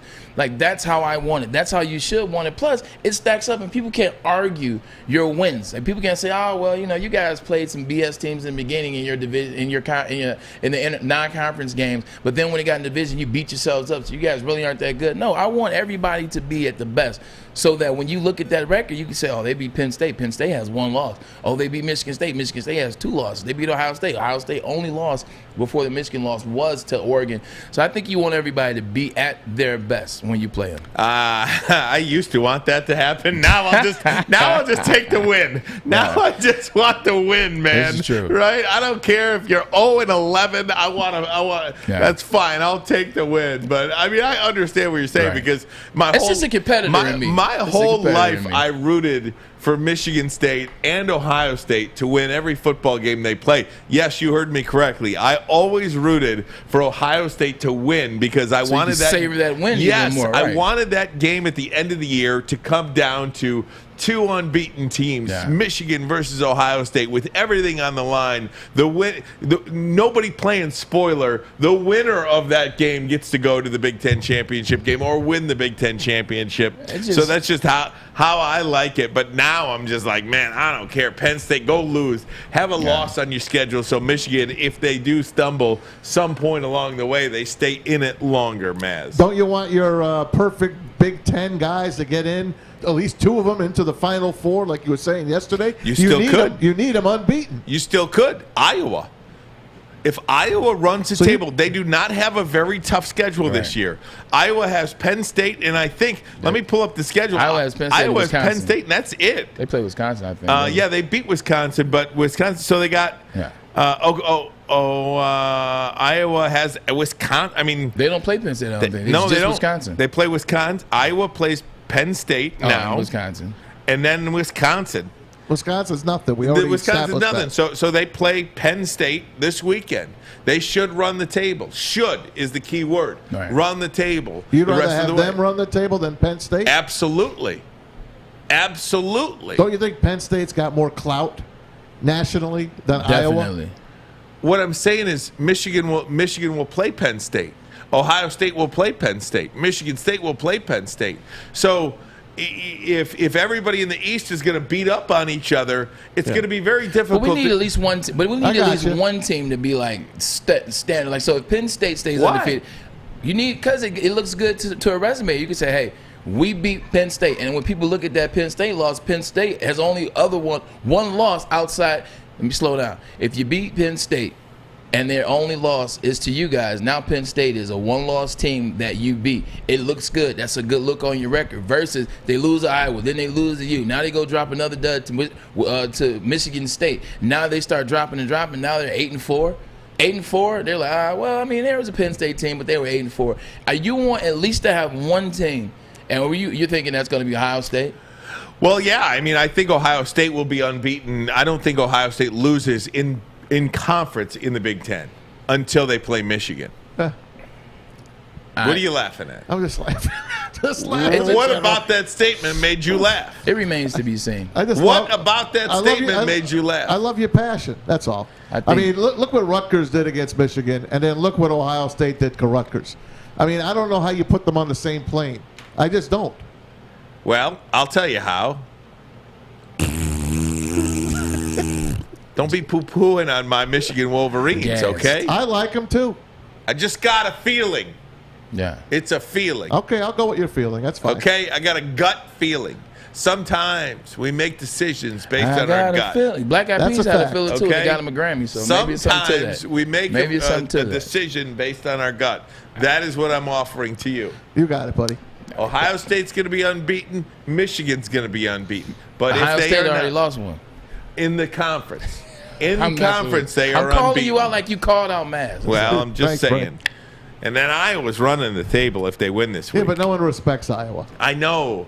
You know what is it about Iowa that people don't respect? Because they don't close the deal. I think it's because they're boring. They've never closed the deal. I just think it's because they're boring. Like, because I played against Iowa, like with the exception of maybe a Tim DeWhite. Kirk Ferentz still the coach there? Yes, he's the longest tenured coach. He is. No, it's because he doesn't talk. But he's the longest tenured coach in the nation.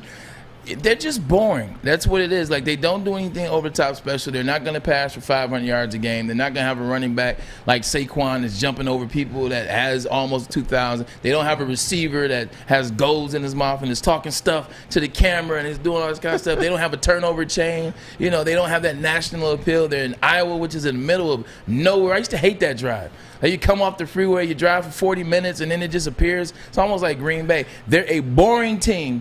That's why they have no national appeal. Can I give you the scenario how the Big Ten gets 2 teams in? I'd love to hear I'm going to give it to you next. And then Michael Lombardi, former NFL general manager, had some I got a couple scenarios how they go get really interesting things to say about your Detroit Lions on the Pat McAfee Show. We'll get to that as well. I'm going to give you the scenario. It's 2.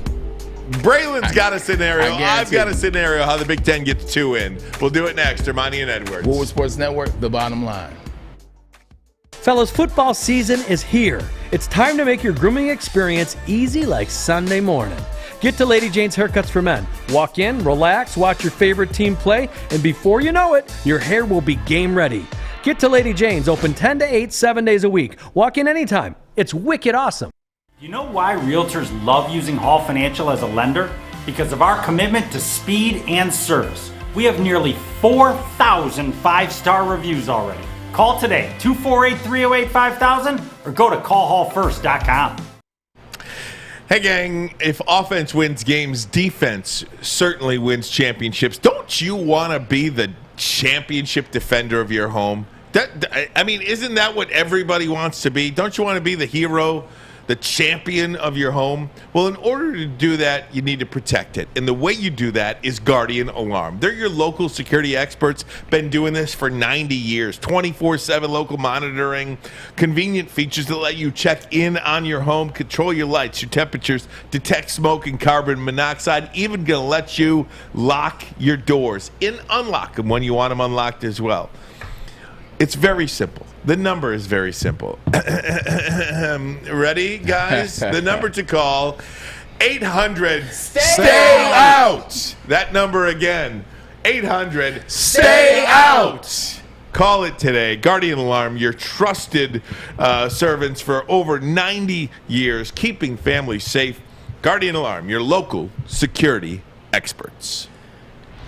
I feel like if someone has been in business for 90 years as it relates to protecting homes, apartments, condos, etc., they might be pretty damn good at what they do. Doing something right. They might be pretty darn good at what they do.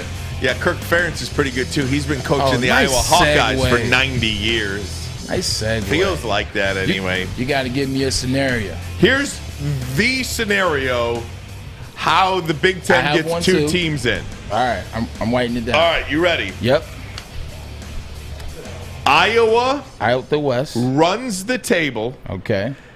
Unbeaten wins the Big Ten championship. Oh, so they won in Indianapolis. They won in Indianapolis against an unbeaten Michigan team who goes on the road, beats Penn State, beats Michigan State. Finally, the Rock has come back to the win column. Michigan beats Ohio State. Gets to Indy, 12-0 Michigan versus 12-0 Iowa. I think a 12-1 Michigan team gets in after the gauntlet that they had to go through. You are almost close to right. You're so close. Me. You're so close, but you're wrong. This is why you're wrong. The only conference that can have a team lose in the championship and turn right back around and make the playoff, we all know and we all hate it, the SEC. The SEC is the only conference that can lose and turn around and still have that team in. You had the teams right, but you had the scenario wrong. Iowa has to run the table because it has to be an undefeated team, and it has to be the West. So Iowa has to run the table and win in Indianapolis, right? Michigan loses to Penn State. Penn State goes undefeated. Michigan finished the season. They don't without another loss. Penn State loses to Iowa because Michigan's loss happened before. They start getting back on the running train of wins, and then they beat Ohio State for the first time. You don't think they will be rewarded for finally beating Michigan? I mean, beating Ohio State. Everybody wants to see Michigan in there anyway, across the nation. Now, whether they want to see Michigan win is a different thing, but everybody wants to see Michigan in the Final Four for the first time. That's the scenario. They lose to Penn State. Penn State goes undefeated. Then Michigan wins the rest of their game, beats Ohio State for the first time, and then they go because people are like, oh, well, they only had one loss, and it's a team that went to the Big Ten championship and lost to the undefeated Iowa Hawkeyes. Michigan has to lose early to Penn State, but then finish the season for there to be a 2-loss. So you're saying Penn State wins the Big Ten championship? No, Penn State. No. Penn State goes undefeated, but then goes to Indianapolis and loses to Iowa. Iowa has to be undefeated for there to be 2 teams. You had me at. I agree but disagree slightly. If Penn State goes and wins the Big Ten championship, and the only loss on Michigan's schedule is Penn State, right? I think that might warrant a championship berth. I think either one of those scenarios. I think you added one, but I think it makes sense too. I don't think Iowa's getting in unless they win the Big Ten championship. Unbeaten.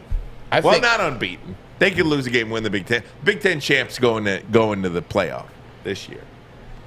I don't know. You like that, Mavs? Are we making any sense to you? You don't care. You don't care. I do care. Why do you say that? I do care. But you guys like the You're an NFL guy. Anytime I geek out on the college stuff, you're like, I'm an NFL guy. I am an NFL guy. By far, an NFL guy. But I'm a Michigan guy as well. On Michigan State, they're having a hell of a year. I still think Ohio State, let's say Ohio State runs the table up to the last game against Michigan, and they destroy people, okay? Then Michigan comes in unbeaten. Michigan beats them. So Michigan's going to get into the Big Ten championship against Iowa, who has also gone unbeaten. Am I correct? Yeah. Yes. Okay. Michigan beats Iowa. Penn State and Michigan can get in. Well, let's just say Michigan beats Iowa there at the end.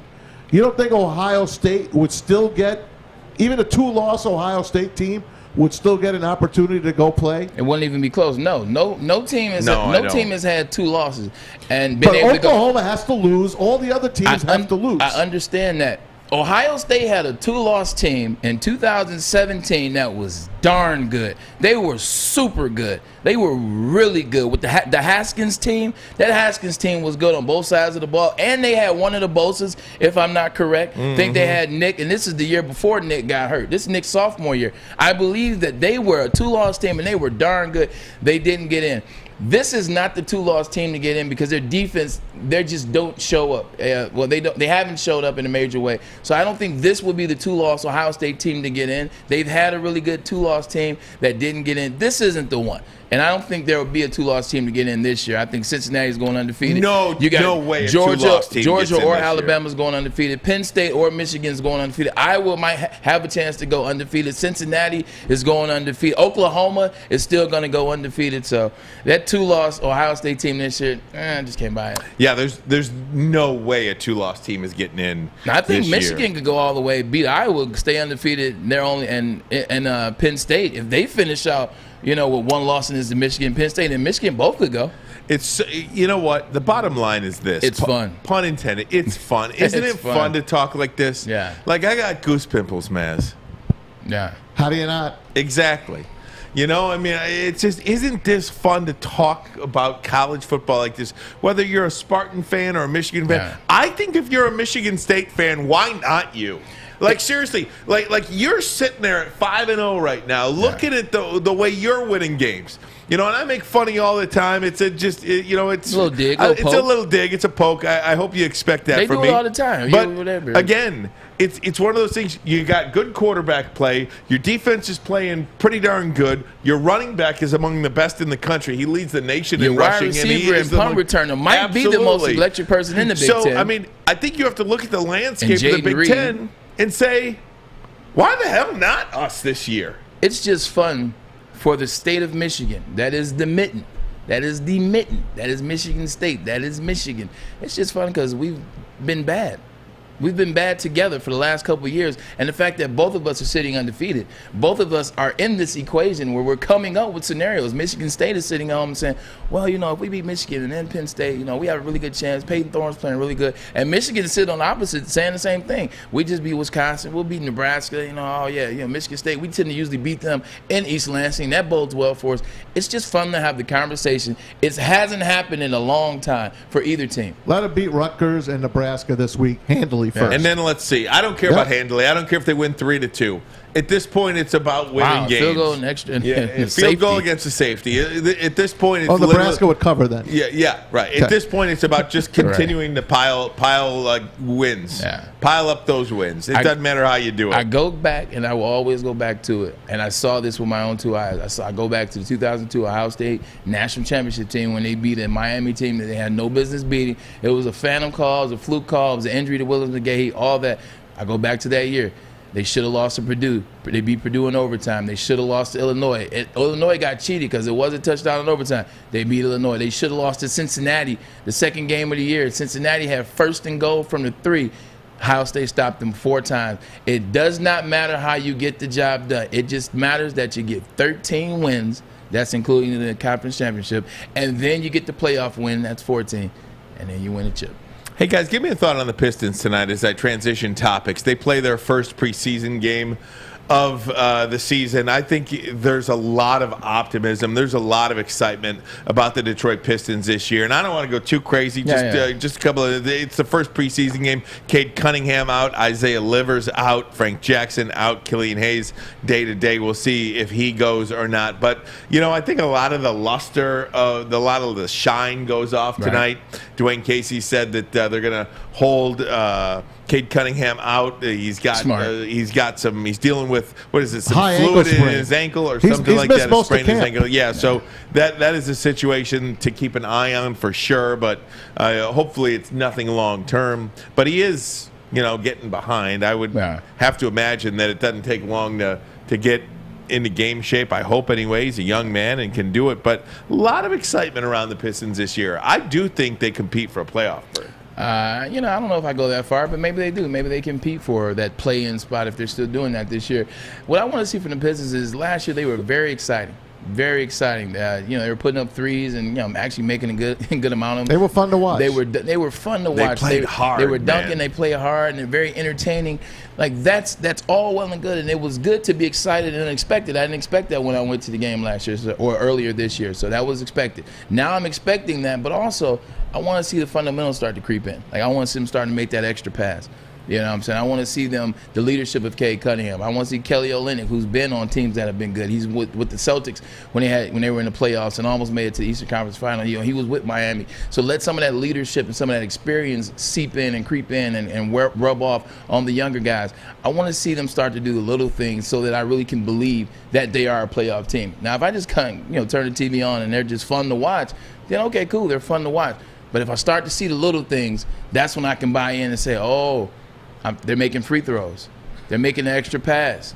They're not about the highlight reel. They're correcting each other on the court. They're playing defense. I'm seeing steals. I'm seeing offensive rebounds consistently. When you start to see the little things is when you really can buy into something. For me, I want to see guys get better too. I want to see Sadiq Bey get better. I want to see Killian Hayes get better. I want to see Isaiah Livers, even though he's a rookie. I want to see what he can do. Obviously, Cade Cunningham. Trey Lyles is a guy that can add something for you. I mean, I think there's a lot of guys. Kelly Olynyk, hell. There you go. I mean, that's a guy that could have some fun this year. I mean, up and down this roster, Isaiah Stewart. I mean, are you kidding me? This team played hard. They played fun. It was a good watch last year, and I think you got to give Troy Weaver and Dwayne Casey all the credit in the world. These guys have a track record of getting talent, developing talent. Now we'll see what they can do with it, because I do think, Maz, there's some expectations this year. There are, but you know what I want to see the most? I want to see the NBA not start for at least another month. Okay? I mean, what are you doing? Football's in full swing. College football, full swing. Baseball's in the playoffs. Why are you bogging us down with this 82-game schedule now? Didn't Antetokounmpo just win MVP? Didn't the Bucks just win the championship? I mean, it's too early. I think hockey, it's too early. I mean, start at Christmas time. Start Christmas. Start November at the earliest. It's too much. I want the Pistons to do well.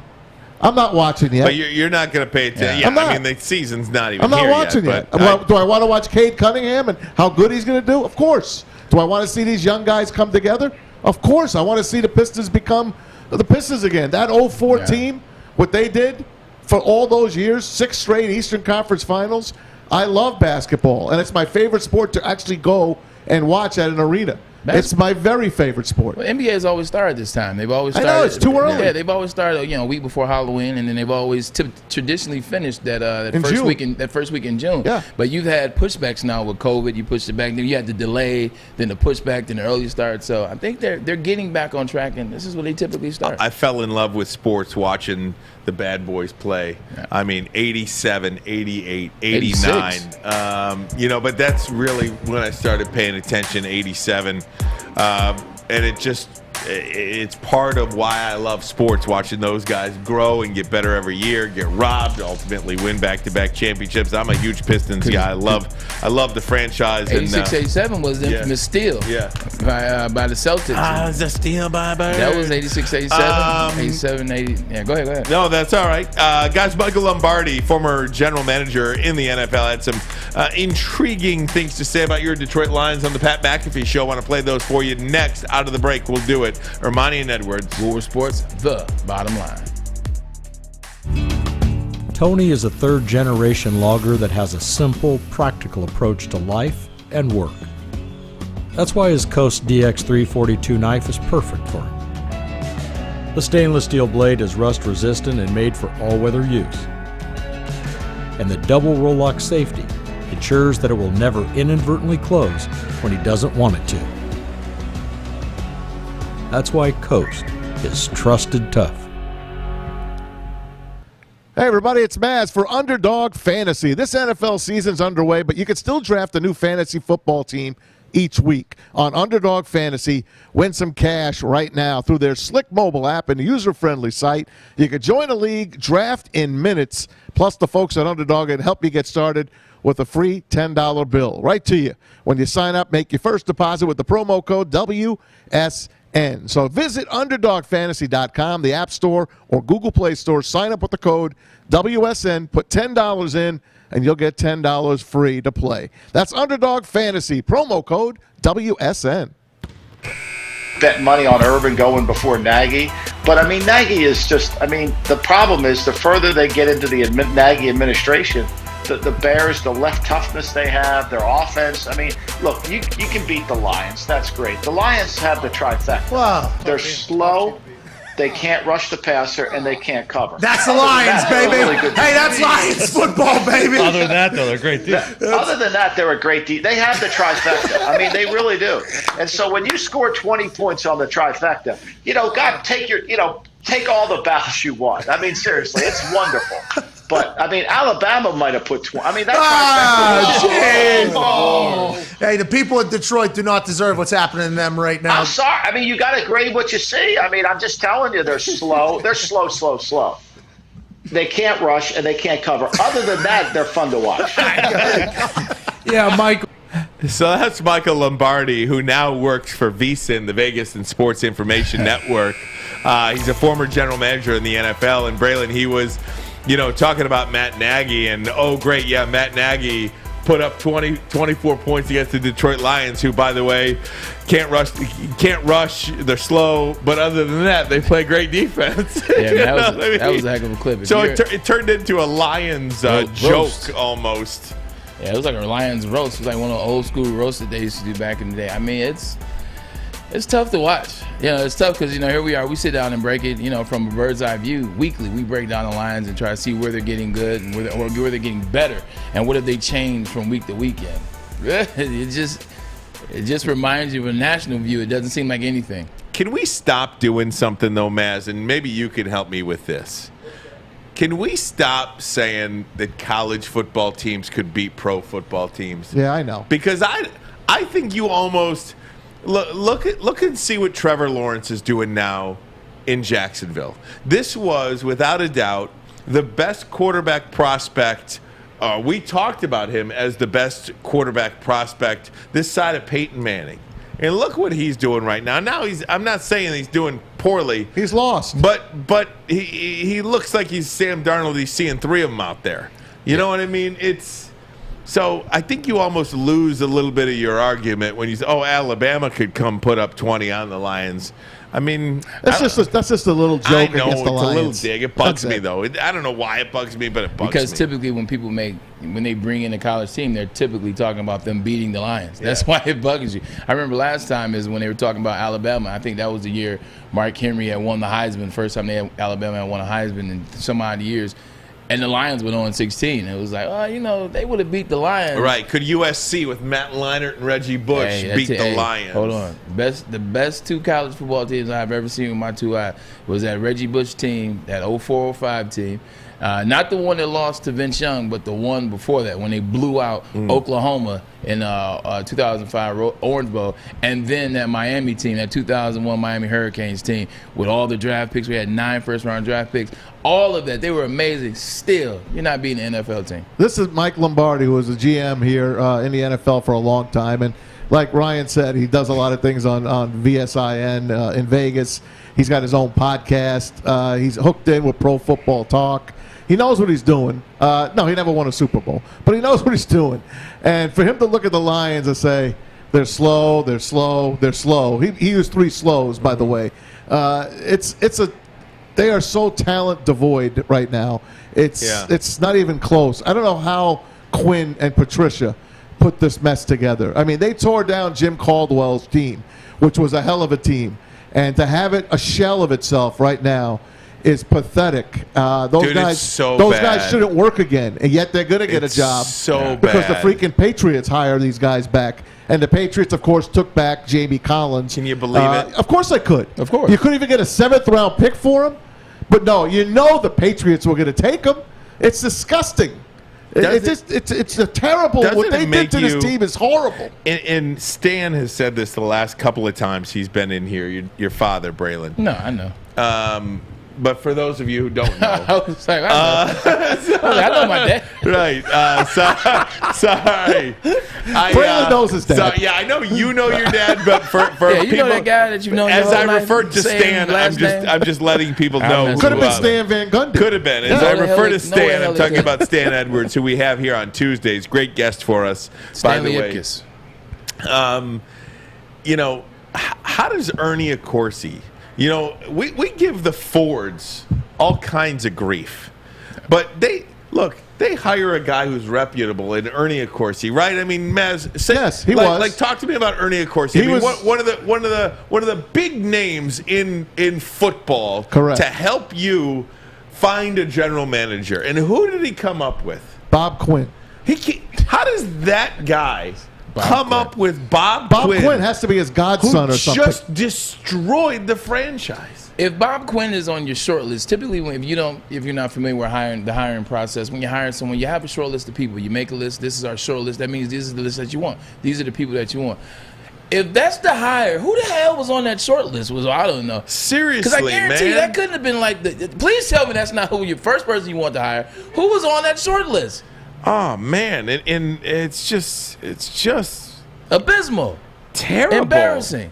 It is. How does that guy, who's done everything, won Super Bowls, Ernie Accorsi, look at the Fords in the face? Stan Edwards said, "Cash grab." Seriously, people coming for the cash grab. How do they grab? look at the Fords in the face and say, "What did Bob Quinn look at?" Here's this guy. What did Bob Quinn look at when he came here to say, I better tear this down? I know they only won 9 games. I got to tear it down. I have to. They're not competitive. What did you do? Oh man, maybe that's something we could dive into at some point. But do we have to? I mean, we're going for a lot of pain when it comes to the Lions. We're in for a lot of pain. You better enjoy that Michigan State while the ride was lasting. Thank God, because that Michigan roller and coaster, Michigan State are good. Exactly, that roller coaster does end at some point, so we better enjoy. Seriously, I mean, can you imagine if both those teams were terrible? Like if this was last year, yeah. This would be tough. I might be giving my 2 weeks. God, that's why you watch. That's why you watch playoff baseball. That's it. Takes your mind off. That's why you have it. There is a game tonight, but Mass, we're going to get into our bottom line videos of the day. We've got some good ones. We'll do it next. Armani and Edwards. Woodward Sports Network. They're good every day, though. Hey. And the bottom line, don't you ignore it. Don't you? I'm looking to bring on another HVAC tech right now. We are recruiting 5 to 10 techs a month. We're looking to grow and expand. Every new tech we hire is from Northwestern Tech. The hands-on training is fantastic. They're always my first call. We love hiring Northwestern Tech grads. They come out trained and ready to work. Our program is only 10.5 months, and our next classes are starting soon. So why wait? I'm looking to hire a graduate of Northwestern Tech. Northwestern Tech. Northwestern Tech. Northwestern Tech. Hey, Dan, Braylon lied. This is the last question. I'm sorry. What should the Lions do going forward with the Calvin Johnson situation? Okay. It's an embarrassment. Yeah, it is. Calvin's probably the brightest star of the organization outside of Barry Sanders in the last 40 years. You can't put a price on that. You can't put a price on what people view you as. You can't put a price on your character, your integrity. That's not just for individuals. You can't tell people, I love the Lions. You cannot tell people that you are trying as an organization and brand to represent this and not have your actions follow. Calvin is invested and committed to that community. You should do everything in your power to make it right. Cut the check plus some. Cut the check plus some. That money should have been sitting in the bank. Well, that money should have been sitting in the bank with interest on it. Cut the check plus some. Apologize publicly and to Calvin and his family and say, listen, you are an important person to our organization moving forward. We're thankful for everything that you did on the field because I was there. The only reason why people watch those games sometimes was to watch 81 go. I love that. Plus, cut the check plus some. That's what Dan Orlovsky said. And you'll be able to go to YouTube and listen to that entire Dan Orlovsky interview. You can also go to Twitter, wherever you may be. Yeah. If you guys are watching, if you're watching us right now and not listening to us, check out our new collage in the background. Look at Braylon Edwards. Look at these Detroit legends, man, from the University of Michigan to the Tigers. Dude, Braylon Edwards is looking right at Braylon Edwards right now. To the Fab. Look at that. He's got his Rose Bowl. Seriously. Braylon over here. Braylon Edwards in the Rose Bowl is looking right at Braylon Edwards, Scott the Mitchell show made the host. board. Who made this board? Who put Scott Mitchell on Lions this board? all-time leading He passer. belongs there. You said what? He belongs there. Minus Matt Stafford. Someone put Jimmy Howard up there Career for crying year. out loud. You said Jimmy who? Jimmy Howard? Oh, yeah. All I know is should put Mo Howard up instead of him. Scott Mitchell belongs on there minus Scott Mitchell. What are you talking about? Scott Mitchell doesn't belong. Is that Nate Burleson on that board? No offense, I love Nate. That is Nate. Nate's a good one. I like Well, they Nate. should have a microphone in his hand. I'm still mad at Mass for saying that Jimmy Howard doesn't need to be up there. How dare you? How is Jimmy up there? How many people? Why are you up Wait a there? minute. How many people could name everybody up here? I did. You did. No I did. way. I did. Do it right now. Why would you If bet I have against to go Matt? up there, I will do it. Do it. I dare you. I could name every. Matt, this is worth the price of admission. I believe it, but I want to You see want it, me to though. come up and do it? Yeah, I could name. Yes. I could name everybody.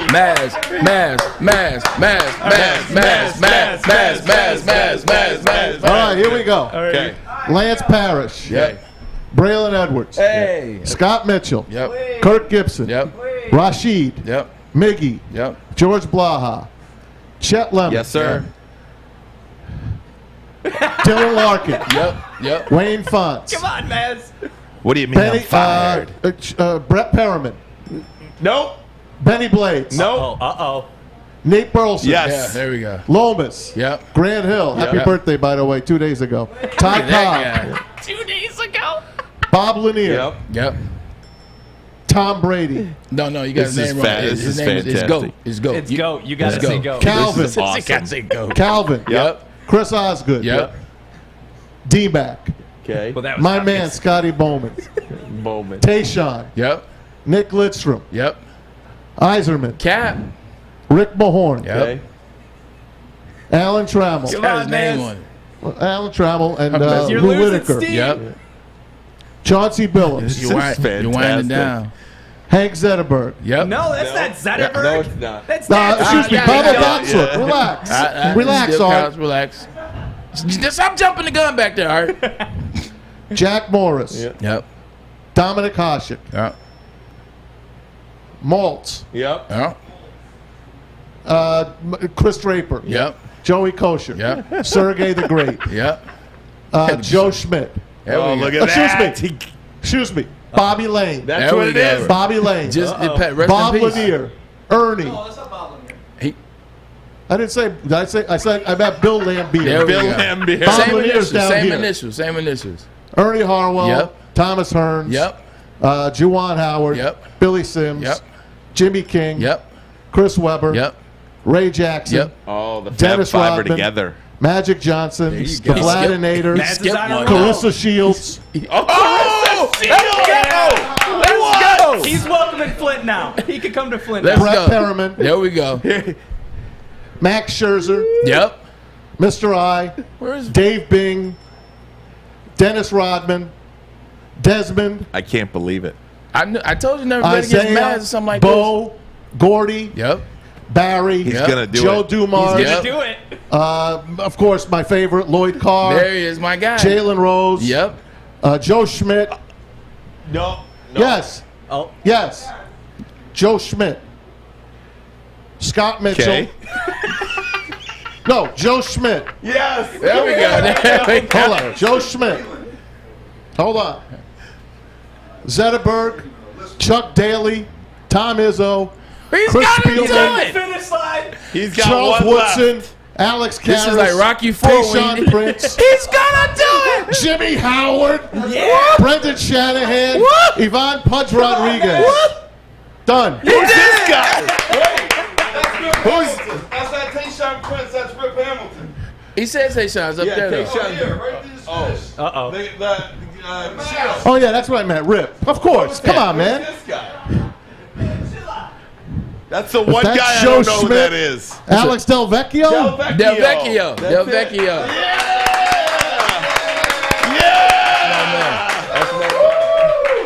I told you never bet against Maz, baby. Never bet against Maz, baby. Don't break the equipment. Hey, don't break stuff now. It comes out of my paycheck. I told you he was gonna do it. Don't bet against Maz. That's beautiful. And that, ladies and gentlemen, is your bottom line video of the day. That's the video of the year. Now, here's what a sports fan Maz is.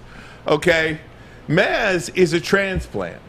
Maz has come here and made this his home. Yeah. He moved here in 1993. Right? Did I get that right, Maz? 1993? 93. March of 93.